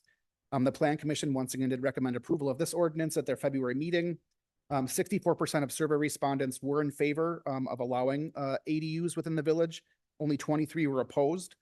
Within discussions, pros and cons were noted. A pro being increased affordability for both the renter and the household in terms of being able to potentially receive income from that unit. A wider range of housing options. So once again, there could be, a new 1-bedroom in an established neighborhood that someone, currently does not have that option to live there. It also does promote multi-generational living so that, perhaps a family member could either stay or move back into the area within that unit and live independently. Cons are they are costly to build, and so anywhere where they've been adopted recently in the southeastern Wisconsin region, Milwaukee metro area particularly, they have not been a huge permitted development, And so even in allowing them, municipalities have found that they've just been too costly for homeowners to build. They do add likely parking to the neighborhood or area in that, you know, you're adding another unit into an established neighborhood. And so theoretically, that person does bring an additional car with them. And then there are concerns from some residents that short-term rentals might be popular within such units. The village has had a difficult time enforcing short-term rentals just with respect to what the state has allowed us to do. And so it's difficult for us to do that. But within the proposed ordinance, which is the next slide, we do have an acknowledgement so that when someone proposes to build one, they have to acknowledge that. So these are the 10 regulations that the Village Plan Commission is recommending that the village board consider for adoption of accessory dwelling units. They would suggest that no more than one may be developed per lot, that they may be internal, attached, or detached, that the size of them is not to exceed the gross floor area of the principal dwelling unit. The lot coverage would not change, and so you would see the zoning district for principal building and accessory structures for the maximum lot coverage. So that's typically either 30 or 40% of your lot, depending on whether or not you're on a corner property. So this would not add to that coverage. It would just allow you to use it to its current capacities. Setbacks would similarly be the same for front, side, and rear setbacks. Height for clarity would be slightly modified to say not to exceed the principal building. So if you're building a detached ADU, the detached ADU cannot be taller than your principal building, or 20 feet if detached, as measured from grade to peak of the roof. That's just a more clear number. Currently, our code allows for a median range, so your peak could be quite high, but that in keeping with the neighborhood character has been seen as problematic. So this would clarify 20 foot if detached from the grade to the peak of the roof. The design would be reviewed by the design review board. And so anyone that wants to modify anything within their lot that adds or changes the existing structures would go to design review board. For parking, the plan commission did discuss this at numerous meetings and determined or discussed that, or recommended, I should say, that none be required. And so within discussion, it was noted that if you require parking for both the current unit and the new unit, that at that point, there's no space on the lot left. And so in recognition of a belief that these are more important than parking, parking would not be required for the ADU. And then similarly for the existing unit, say if you wanted to turn your garage into an ADU, they would allow that as well and not require you to replace that parking on the site. Short-term rentals would be clarified that they're not allowed if they're less than 7 days. And then we also would require owner occupancy for the development of an ADU at the time of permitting. So if you own your house and you want to develop one, you could come to the village and we would verify that you're owner occupied. But if you, were an absentee landlord and you just wanted to add another unit to your lot, that would not currently be permitted within the recommendation as proposed. Thank you.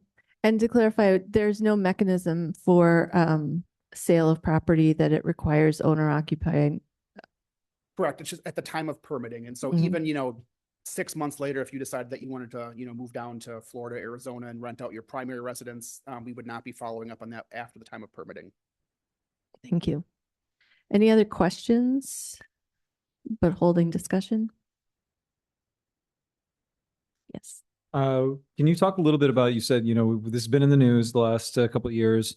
Have other communities moved forward with this? Is this still sort of, are we at the forefront of this? Where does that stand? So, and I forget if it's in the memo or not, I apologize. It might have been the plan commission materials more so, but Wauwatosa, for example, has allowed this for over 10 years. And they've seen less than a handful get developed. They're actually offering incentives now to try to get people to do it. And so I believe they're offering up to $25,000 for you to do it. West Allis, I know, allows them. Milwaukee just adopted this kind of ordinance last year. Madison also allows it and has seen limited interaction. Once again, we're not the Madison housing market. I acknowledge that. So locally, I would look to Wauwatosa as a comparable housing market and just acknowledge that even just allowing it doesn't mean that you're going to get an onslaught for better or for worse. So yeah, Milwaukee, it's relatively new. I have not gotten a permit update from them. Yeah, it's for better or worse, it's a minimal impact that we've been seeing in the region thus far. Trustee Stokebrand? I could be wrong, but it's my understanding that the Milwaukee ordinance requires a separate sewer line and a separate water line for the ADU. So yeah, that would That's not, true. What would that would not an be a advantage zoning. or a disadvantage to that? What's the point of that? So my understanding, which is not completely firm, I did discuss with our building inspector. Milwaukee, as a city of the first class, has different building codes sometimes. And so their interpretation of that is, I don't believe, is the same as what would be required here. But the purpose of, I believe, of requiring that would be so that if in the future the ADU was ever split off, it would not be hostage of a different property to get its services. Would it matter in terms of our infrastructure? Adding housing unit to the water line and the sewer line? Would that be with our old, we're getting new, I know, but is that something that we should think about? In terms of capacity or in terms of, I think we're talking about such a minimal increase. And once again, people can add bathrooms and kitchens and other units within the current footprint. The proposed zoning ordinance would not expand the maximum you can build your lot out to. And so it's not adding more density than you couldn't already add to your current unit. It is adding bathrooms, kitchens, things of that nature. But once again, we don't limit the number of kitchens you can have on your property and bathrooms, et cetera. So I would not expect any sort of capacity issues with this. I don't know if Leanne ever thought of that or not, but I don't see that. Attorney Bear. Oh, I almost got promoted there. The other thing I was going to mention. I don't know if that's a promotion. Is there's a practical limit on this. For example, the freestanding standalone ADUs, you probably won't see any of them, only because, as Art mentioned, the underlying like zoning, like the setback, the green space requirements, all that kind of stuff from the whatever district it's in, otherwise has to be adhered to. And then you look at the size of the lots in Shorewood, it's pretty much, most of this I would guess would be like the basement build out, where you kind of make a separate entrance and you kind of the in-law suite, where they kind of have their own quote unquote space down there, and it's quote unquote separate, but for all intents and purposes, it's exactly the same house, right? I mean, correct. Once again, the concept of empty nesters living in a large house, being able to split off, whether it's the second floor or the attic or whatever, that probably is more feasible than, spending a lot of money to develop a small unit that doesn't have a lot of rent potential over your garage. But it would be possible. I'm not saying it's not possible. I can't predict the housing market. What I will say is, based on other examples that we've researched, we would not expect this to be a widely adopted practice. It does provide opportunities, and there might be some people in the audience that have reached out to our department in the past couple of years, because I would say every 4 to 6 months we get someone asking whether or not they can do it. Now, whether or not they're actually planning or have the funds to do it, I don't have the answer to that, but we do receive questions of people interested in the concept, because once again, it is more topical. It does get discussed a lot. The AARP has been promoting it in many communities. We're an age-friendly community, right? They reached out to me, I think, within the first couple of months of me getting my job here 8 years ago. And so it's been a discussion in a lot of, housing affordability and housing opportunity, aging in place kind of circles. And so it's something that the Plan Commission, obviously through their recommendation, wants the village to be able to offer to people. And I think, the impact would probably be minimal. To Nathan's point, lots are small. We're not increasing the density that you can already build there. And so it's not like people have large backyards that they can just automatically, build with another unit. But they couldn't they? So a detached structure can be up to 10% of your lot. And so so currently you could develop that currently with your garage, or you could develop with an ADU or an ADU above that garage, but we're not proposing to go beyond what the current building footprint allows. And by we, I mean the Plan Commission, but yeah. So I guess the one thing I was concerned about was, so we just a few years ago updated the parking requirement. We lowered it from 1.75 for each apartment to 1. And now we're saying you can have a little apartment with no parking requirement. It seems to be, it's not, I mean, I don't know why we wouldn't do it, why we would do it for 1. I think it's just the concentration. Once again, so if you're building a 40-unit apartment building, you're going to expect 40 cars on one lot. That is more than expecting an additional 1 car in a residential neighborhood that is on-street parking. And so you're not going to ever get more than one additional unit in there.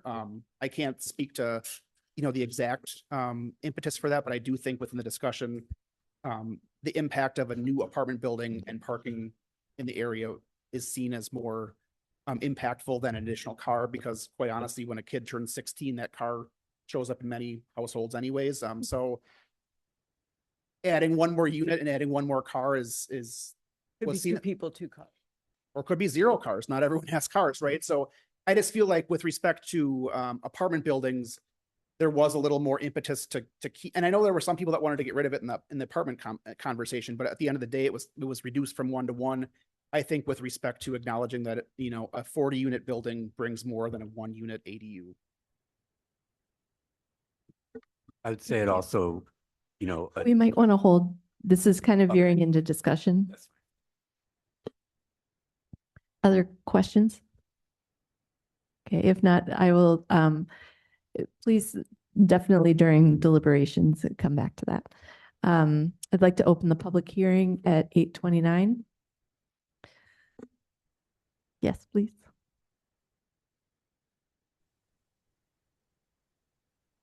Oh, and I'll say, we try to keep comments to 3 minutes if possible. Yes. Barbara Kylie Miller, 4051 North Downer Avenue. I followed online, or I don't think in person, the Plan Commission's discussions about this over the last year. I'll share with you a comment that I shared with them. Currently, we've got those small lots, as people have just mentioned, that you can have a 6-foot fence around your backyard as long as it doesn't run parallel to the house next door. So if my neighbor, we have a 6-foot fence, if someone's neighbor puts up a little independent ADU in their backyard, they're going to lose some of their privacy for whatever they want to do in their yard, sunbathe, barbecue, whatever. So you may want to take a look at what the fence requirements allow. If someone turns their garage into an ADU, or they build a new garage with an apartment above it, you might want to change those fencing requirements to allow the neighbors to put up a 6-foot fence around it. I will also add, I mentioned this to Bart the other day, that the current season of PBS's This Old House is all about a couple building this independent ADU in their backyard for the wife's parents to live in. This week, the host of the show went and visited 4 ADUs in Atlanta, and oh my God, are they expensive? $200,000 and up. They're beautiful, but I understand that, like most of our metro area, we're not going to get flooded with them. So they are cute. Thank you. All right, would anyone else in person who would like to be heard? Yes, please. Just say your name and address, please. Frederick Phillips, 4407 North Wildwood Avenue. We're in favor of this as well. We think it's a good idea. And also, just since the idea came up, we also would support the idea of taller fences along lot lines as well. Thank you. Thank you. All right. Is there anyone online who would like to be heard? Yes, can you hear me? Yes. Okay, hi, this is Jim Solinsky, 3518 North Frederick. I'm in support of it. I just have a couple questions. Is there a minimum size for an ADU? For instance, some tiny homes could be 200 square feet. So I'm not sure if that's listed in the code. There is, I don't have access to the code right now, but there is a minimum size for dwelling units within the village. I don't want to guess at what that is because I'll probably be wrong, but yes, that is already in the code. Okay, all right, very good. And then just, do you have an idea if this is considered, if these would be considered another bedroom or a separate unit, turning, what was a single family home into a multi-unit, property, which is a different way to market it should something sell at a later date? Yeah, so this would need to be an independent unit, so it'd have to have its own bathroom and kitchen facilities, and have to have its own entrance and exits. So yeah, obviously people can add bedrooms to their current primary dwelling. That does not change assessments or property types. This would do both to that. So you would have possibly a single unit house on your property with an accessory dwelling unit. So you would definitely have 2 distinct units on your property that would be independent of each other. You could always perhaps not rent the other one out or dissolve those things in the future. We do have duplex conversions right now, so there's no reason you couldn't convert it back. If you know, if you did separate it out, or if someone bought one and didn't want to keep it that way, but yeah, Right. if you got the permit to do this, it would be considered two different residential occupancy permits. So, thank you. So something you might want to consider is it required that it be kept on the same tax key? In other words, what if somebody wants to, I don't know, condoize them, or I would think we'd want to keep them together, but something to consider that on that. Yeah, it's a good question. So people do currently condoize duplexes. The village does not get involved with that decision. It's a real estate recording at the county. And so right now, the village allows, you know, you to do that. So I think in theory, it would be possible that that could be the case. I would need to confirm that though, just because this is an accessory unit and not a primary unit, but I don't think there's much differentiation on that. But it's definitely a good question that we'll have to make sure we have the answer to. But we don't get involved in condo approvals, and so if we allow two residential units, I do think there is a possibility that it could be condoized if it meets whatever legal requirements of that at the time of recording. Okay, thank you. And just one last thing. Sorry, I know I'm taking a lot of time, but I did actually look into this in Wauwatosa because we have a duplex there, and their details are just a little bit different. For instance, if it says an ADU shall not exceed 16 feet in height unless constructed above a garage, in which case the height shall not exceed 24 feet in height. That may make things a little bit easier to build. You know, for instance, I'm considering doing this, you know, building a unit up on top of the garage, and I don't know if 20 feet is sufficient. So, you know, you may want to take a look at that again. No, it's Thank a you. great point. And so in calibrating, you know, what these numbers should be, the village is very diverse. We're not a cookie cutter suburb that all the houses have the same height, all the lots are the same. And so this is based on what we thought would be doable. To that point, if someone wants to develop it, we would be open to discussing, you know, whether or not the code needs to be modified. Perhaps giving us an example to reference in person would be helpful. And or there is an opportunity, obviously, with the Board of Appeals to seek a variance if there's a hardship or something of that nature. But yeah, it really was our best attempt to calibrate it to what Shorewood housing stock currently looks like and what we think it could look like in the future without making dramatic, you know, impacts to the residential area. Okay, thank you. Thank you, sir. All right, with that, I will close the hearing at 8:36. That concludes public hearings for this evening. We move on to citizens to be heard. So this matter is, this item is for matters that are not on the agenda this evening. So if there are any citizens that would like to be heard on a matter not on the agenda, this would be the time for that.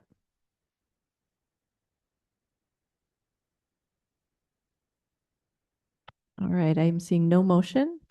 So we will close that item and move on to new business. 9A, consider ordinance 3084, an ordinance to eliminate the prohibition of bedrooms and basements within chapter 326, housing and property standards of the village code. So hopefully you can all remember the presentation that took place maybe 20 plus minutes ago. And so at this time, I would open up discussion or a motion. I'd like to make a motion. I would accept that motion. I move to approve ordinance 3084, an ordinance to eliminate the prohibition of bedrooms and basements within chapter 326, housing and property standards of the village code. Second. Motion by trustee Arndorfer, seconded by trustee Ursink. Any discussion? This feels pretty straightforward to me. I mean, it seems we're kind of standing alone in terms of the community on the North Shore and the area in terms of standing in the way of this. So I think it's pretty straightforward on my end. Thank you. Yeah, we came to the similar conclusion at the Plan Commission. There was very little discussion. All right, hearing no further discussion, this will be a roll call vote. Trustee Ursink. Yes. President McKay. Aye. Trustee Arndorfer. Aye. Trustee Stokbrand. Aye. Trustee McGovern. Aye. Motion carried 5-0. Thank you. Moving on to 9B, consider ordinance 3085, an ordinance to modify the definition of household within chapter 535 zoning and to create consistency of its use throughout the village code. Before we open discussion or entertain a motion, I would just like to say that most likely most of the discussion is going to be around that 3 or 4. And so anticipating that, I'd like to find out if there's discussion about any of the other changes in that ordinance. Okay, so now I would take discussion or a motion. Yes, trustee Ursink. I move to approve ordinance 3085, an ordinance to modify the definition of household within chapter 535 zoning and to create consistency of its use throughout the village code. Second. Okay, motion by trustee Ursink, seconded by trustee McGovern. Discussion. I'm gonna vote yes for the Golden Girls. I do. I anticipate being a golden girl myself. Can they live in ADUs, by the way? I'll save that discussion for the next one. All right.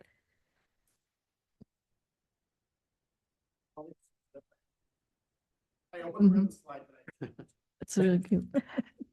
So yeah, this received a lot of discussion at the Plan Commission. I think it was a really kind of close vote, if you will, but I feel that it is more reflective of, I think it's more inclusive in a positive way. And if there are 4 adults that are unrelated living together and they become a nuisance in any way, we have a way of dealing with that. All right. I'll close discussion and this will be a roll call vote. Trustee Stokbrand. Aye. Trustee Ursink. Aye. Trustee McGovern. Aye. President McCaig. Aye. Trustee Arndorfer. Aye. Motion carried 5-0. All right. 9C, consider ordinance 3087, an ordinance to permit accessory dwelling units within the R1 through R6 residential zoning districts of chapter 535 zoning of the village code. We had a lot of question and answer about this, so I would entertain a motion at this time. Yes, trustee Ursink. I move to approve ordinance 3087, an ordinance to permit accessory dwelling units within the R1 through R6 residential zoning districts of chapter 535 zoning of the village code. Second. Motion by trustee Ursink, seconded by trustee McGovern. Discussion. I would like to make an amendment that would allow that 6-foot fence, just because I think it would be helpful. We to allow people.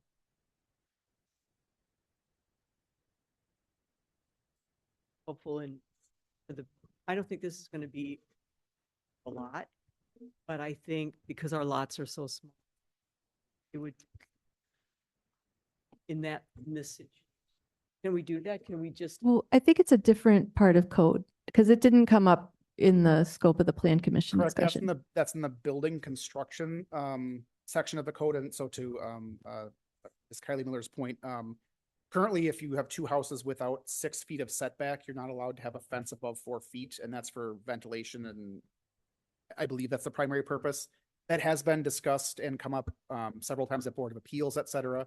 We'd be happy to look at a general discussion or update of that fence code. I think it'd be difficult to attach it solely to this because once again, we do have that question with respect to general fence permits. So if the board would like our department to look at that, I'd be happy to bring that to you and give you a bigger overview of that. I personally wouldn't attach it solely to ADUs because I think there is and I believe people have gotten appeals to get them, based on hardships and stuff. So I think perhaps discussing it in a more holistic manner might, in my mind, be warranted. I definitely hear the point. To that point, also, you can plant trees and vegetation that do grow higher. Not everyone wants to wait that long or do that route. But yeah, my personal perspective as the zoning administrator would be that we could review that separately from this. But I'd be happy to bring it back to whatever committee would like to take a look at that. Yes, Attorney Bear. I was also just going to point out that there's a little protection based if there was that lag time between this passage and that, looking at changing the other part of the code. If somebody tomorrow had everything ready and they built up something over the garage and the neighbor said, I'd like to put up a 6 or 8 foot fence or whatever it is, and was denied, they could come and seek a variance. And I'm guessing that staff would probably be supportive of the speak in support of the variance request because it's a unique circumstance and they could probably get a variance even before we change the code. So Yeah, it well, sounds. I think there is time, sorry. But Yeah, I definitely, it never came up within the scope of this discussion at Plan Commission, and so I would hesitate. I wouldn't support an amendment that hadn't been vetted, and it is clearly part of our building code. So you can make it. My point was just to try to keep it tidy with this instead of opening a can of worms for fences village. Well, I guess you can make an amendment and see if Well, you get a staff second. doesn't really care to have it function that way. I thought this. Withdraw I still have my concern, but I withdraw mine. Okay, thank you. we're happy to look at it for sure. Trustee Ursink? Just a clarifying question on ADUs. Are they, if let's say you renovated your garage, it's an ADU, is that something you can sell separately? Mm-mm. To the point of that question, you would have to condoize it or do Condoize something. it, right. And we're not involved with condoization, so I don't have the full answer on that, but you couldn't separate as a different lot because there would need to be frontage. Right, so right. Okay, thank you. All right. Hearing no further discussion, this will be a roll call vote. President McKay, Aye. trustee Stokbrand, Aye. trustee Arndorfer, Aye. trustee Ursink, Aye. trustee McGovern. Aye. Motion carry 5-0. Thank you. Moving on to 9D, consider amending policy 31, communication, chapter 4, sections D and E. This item comes to us from community and business relations. I submitted within the memo, it did not contain a recommendation from committee. And so I did seek that because I recall that there was a recommendation. And unanimously approved moving the amended chapter 4 of policy 31 to village board for discussion and final approval. There were mixed feelings on if comments should be turned off or kept on, but changing the policy was unanimously agreed upon. So with that, I will open it up for any questions of Assistant Manager Berzin or a motion. Trustee Arndorfer? I mean, I guess I would just say I have, based on our conversation last time around, I think initially I felt okay about turning off comments, just viewing it as a one-way source of information. That said, I do hate the notion of turning off something that we already have on, and people can of course write into the village, but it's not the same thing in my view, and it just shuts down potential line of conversation that could actually be beneficial.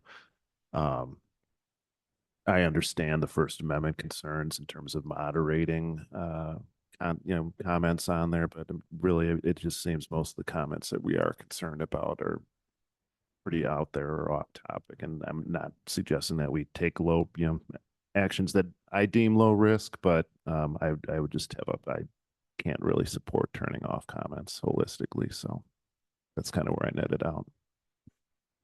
Thank you. Trustee Stokbrand?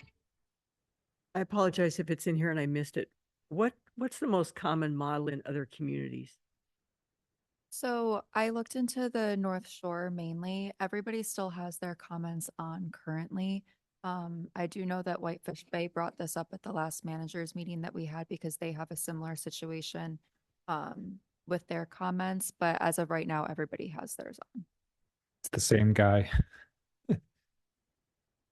To your point, I just don't want to feel like we're overcorrecting for a hypothetical single person, let's say. So I feel, in our conversation, I feel the same way as Trustee Arndorfer. I kind of started though with wanting to keep it on, maybe going through some of the dialogue that, were given to us as examples. This isn't the only one, but there is just some really sort of hateful and vulgar things being said. And I think the conversation really was around, are those things deletable? And that really comes down to if, we can't delete certain comments and we have to keep them up there, is it really worth having comments on there? I think, we have so many different Facebook pages and so many different ways of contacting the village. And I think where I came down to was, as long as we have, contact information on every post that we put out there, people can feel free to go to any community page they want and talk about it there. But I think, with our Facebook pages, it's strictly informational, and we shouldn't be subject to any of this hate speech or any sort of disgusting language that's put out there in the village without the ability to delete that. So I was comfortable moving forward with no comments, as long as there's clear level of communication within every post. I think I'd be comfortable moving forward with that. I also feel very comfortable with turning off comments, because I do think it's a one-way informational exchange. We haven't set it up to be a forum. It's not moderated. We don't have the staff capacity to moderate it responsibly. And so for that reason, I have no problem, and I would support a motion to turn off comments, or I would support the change that's presented before us. Attorney Bear. Oh, just a couple of clarification points. On any social media platform, if somebody posts something that violates the platform's posting policy, you can report them. And if the platform removes them for violating the user term agreement, that's not a municipal action. That's fine. But it's their discretion whether they're going to do that. But I do know they'll pull people, or they'll kick them off. They'll ban them for a while, or they'll delete the post. And then if there's anything that is obscene or constitutes a threat, that's obviously handled differently. But, generally speaking, though, courts have said that these are public forums, and it gets ugly sometimes. And, it's just mean or insulting, you just kind of have to live with it. I'd say that a lot of the platforms though have changed their moderation policies and to allow more, like I've reported stuff all the time on Facebook, really racist, anti-Semitic stuff, and they'll say, "Oh, it didn't violate our terms." So I wouldn't want to just leave it up to Facebook or Twitter.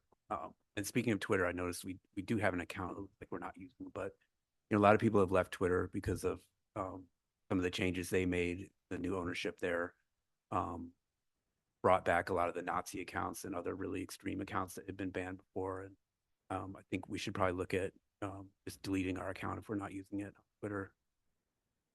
See the need for the village to be part of that or supporting them. But I'm planning on. I don't really love the idea of turning off comments, but I just think given the context we're in and how it would really create a First Amendment problem if we delete ones that are especially offensive, I'm going to support turning off on the page.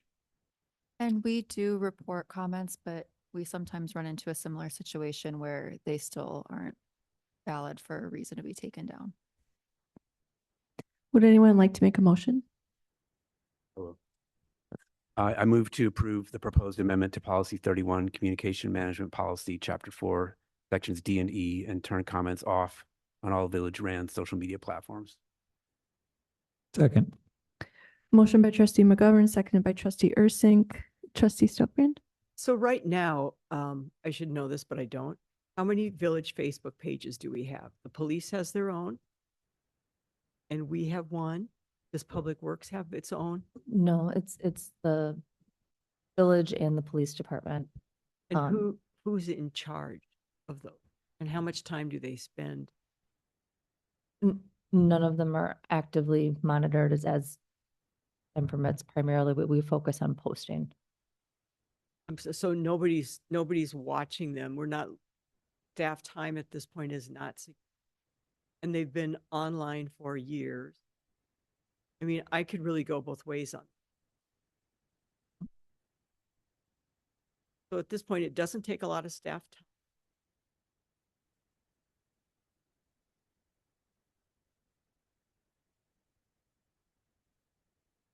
have we gotten complaints from people about, someone say, oh, this is terrible. You've got to take this. Have you familiar with the examples? Okay, well, But they're other here. than that, I mean, Well, I'm just saying, That's good enough for me. If, trustee Sokbrand, did you want to finish your point? Okay. All right, I'd like to call the question. All those in favor of, this is not a roll call vote, correct? Okay. All those in favor of the motion on the floor to approve the change to policy 31, say aye. Aye. Aye. Any opposed? Nay. Okay, motion carries 3-2. 9E, consider 2026 community survey questions. We had committee discussion of this, and so this is coming back to us edited. I believe trustee Arndorfer submitted an edit. Were there any other last minute comments that were received today? Okay. So what I'm hoping we can, I'd like to hear from trustee Arndorfer what the minor revision was that you were asking for. But what I'm hoping is that we don't have to open up the topic that we really are, because we've thoroughly vetted all these previously. Trustee Arndorfer? Yeah, I just had two small tweaks. One was for question 2 in section 2. Just wanted to strike parking meters and replace that with metered parking, i.e. to not imply that we're talking about physical meters. Then I wanted to add the line, the line implement metered parking in the business district as an option in question 1, section 3. That was section 3 is a section that lays out different options for or approaches for how we're going to deal with funding options moving forward, just based on the constraints we're on. well, that's for 2 parking. Correct. Tweaking one of them and then adding one to a list of options for things we would want to consider when it comes to, do we want to look at cutting services? Do we want to look at adding fees? So you'd be Section 3, taxes, question 1. fees and services. Correct. add Right. Metered parking. Right. Just putting that in context as to why that's there. It's And staff said that those would support that as well. So I would entertain a motion with those 2 changes. I guess I just want to be clear though, we valuing it would be question 8 adding. Thank you. Would you like to make a motion, trustee Arndorfer? Sure.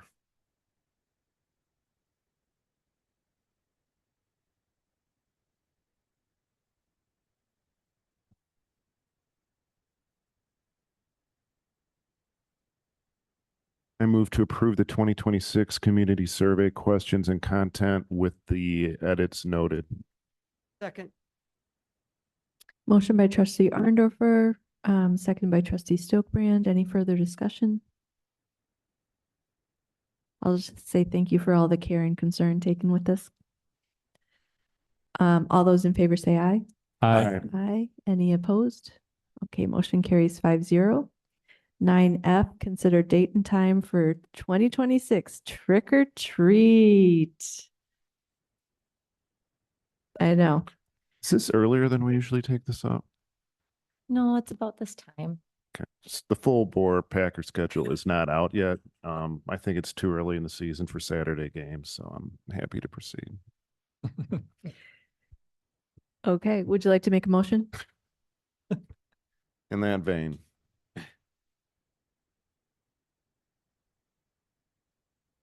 I move for 2026 trick or treat hours in Shorewood to be on October 31 from 1 p.m. to 4 p.m. Second.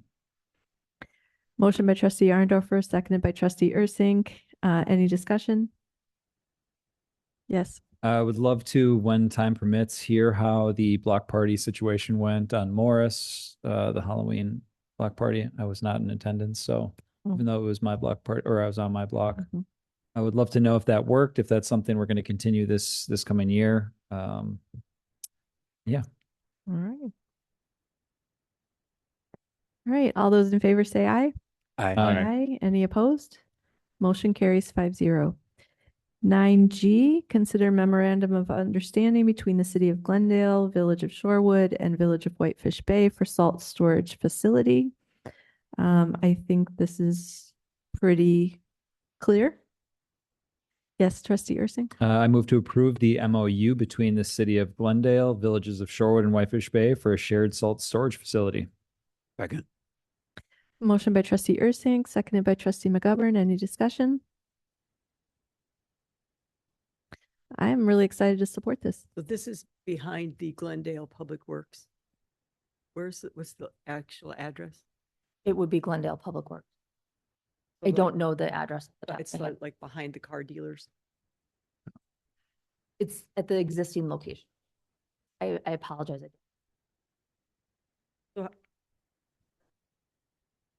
so how far will we have to drive to get our? You go up Silver Spring and you take.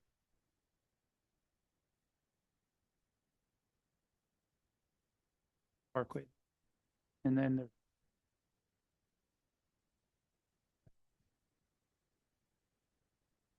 probably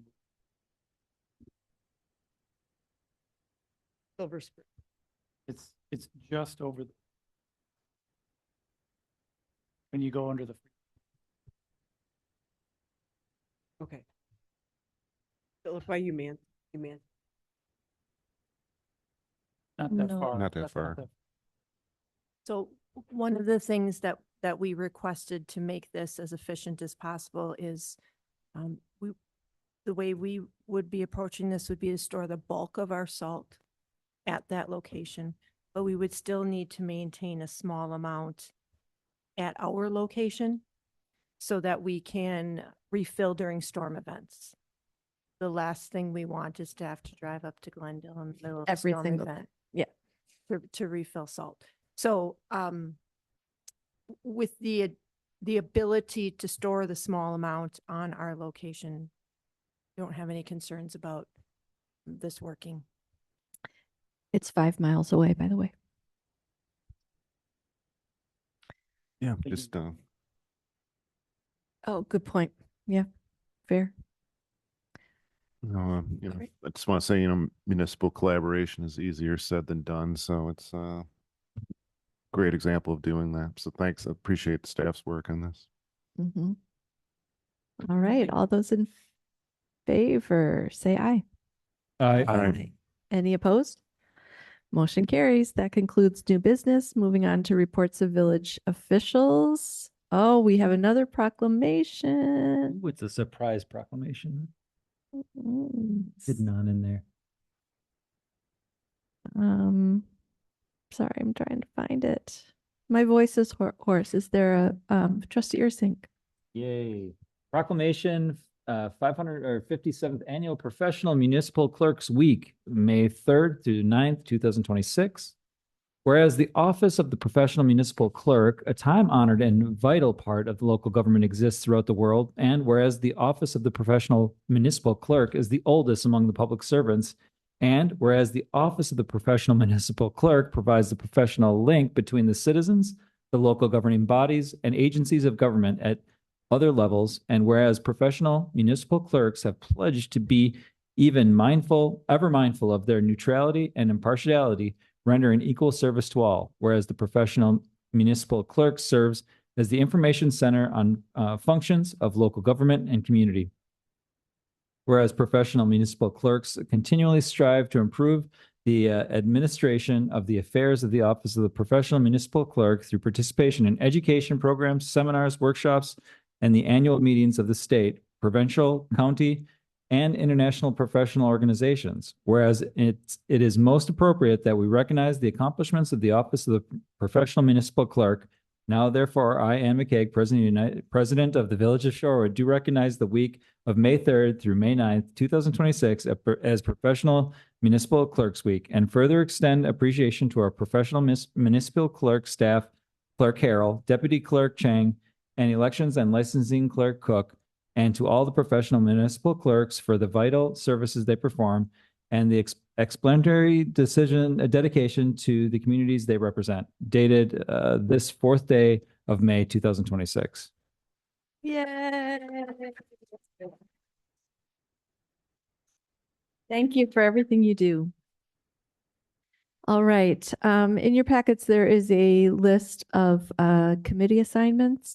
I didn't make any changes from last year, except Elder Services Advisory Committee asked for or needs a trustee liaison.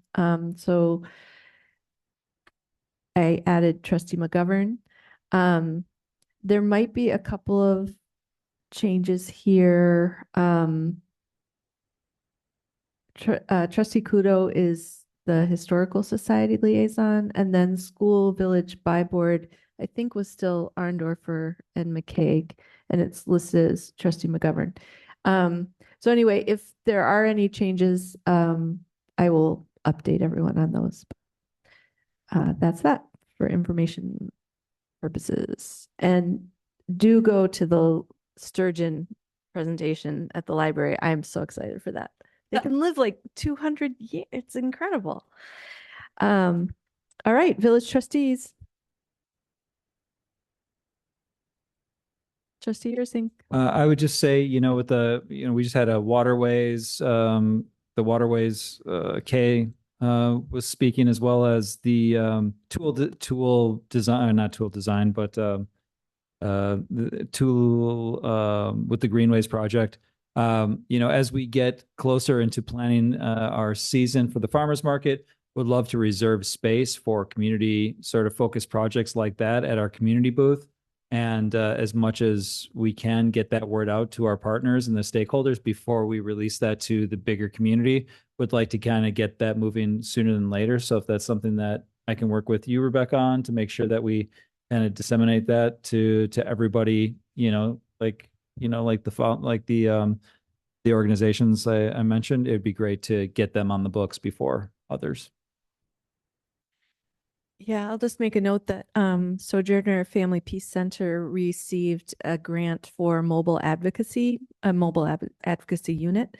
And I was thinking that would be great for them to come to the farmers market one of the weeks as well. So I would say, I think I bring this up, and then, we go throughout the season and we don't get, the type of groups, that I would love to see from Shorewood coming in. So I'm going to just keep reminding everybody, let's get these groups in. Mm-hmm. That's great. Thank you.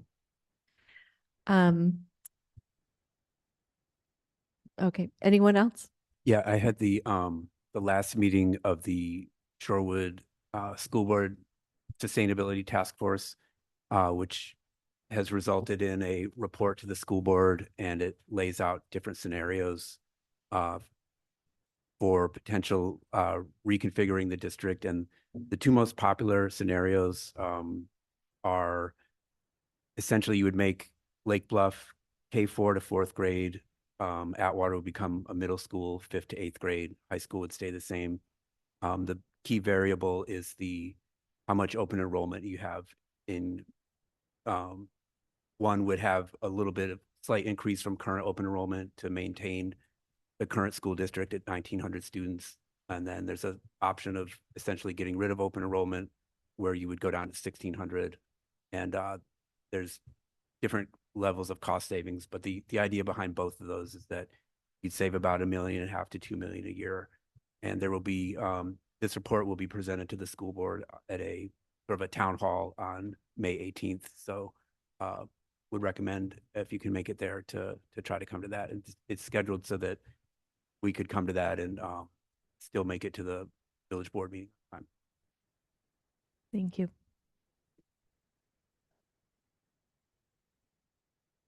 It's the configuration of the schools are the same. It's just a question of how big is the district and how much open enrollment.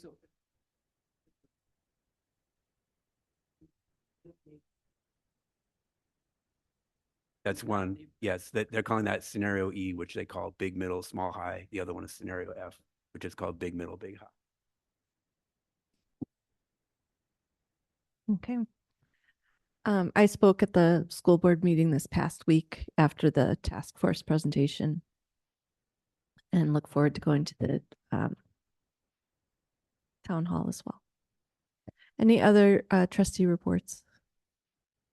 All right, village manager. I have three. Mhm. So, and they're all grant related. One, I want to thank Leanne Butchlick for submitting along with North Shore Health Department for a second grant application for our LS Blood Service Line replacement community outreach grant. So that has been submitted. Thank you, Leanne, for going after that funding to help with that education. The second and third point are actually grants that we previously discussed over the last two meetings, either in committee or at the full village board. The first is the complete grant for restoring America's estuaries, and this was submitted by the Surfrider Foundation. And it is to help restore and implement the vegetative maintenance plan associated with the Shorewood Nature Preserve. The second is to Bader Philanthropies Legacy Gift grant, also submitted by the Surfrider Foundation, and that is also to support the same efforts. So we wish them well, and the outcomes of these two grants we're hopeful to know soon, and looking forward to our continued partnership as we start to maintain the nature preserve. Excellent, thank you. All right, we do not have any future items of consideration this evening, and so I would take a motion to go into closed session.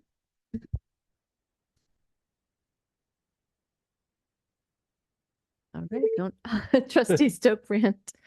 I move the village board go into closed session pursuant to Wisconsin statute section 19.851E to deliberate or negotiate the purchasing of public properties for competitive or bargaining reasons, require a closed session to discuss prospective properties for a new DPW site.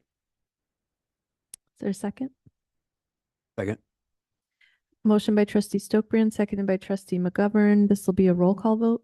Trustee Stokbrand. Aye. President McCaig. Aye. Trustee McGovern. Aye. Trustee Ursink. Aye. Trustee Arndorfer. Aye. Motion carried 5-0. We have no one online, but for purposes of the recording, we're going to stop the recording and adjourn into closed session, and there's no action listed prior to adjournment. Thank you.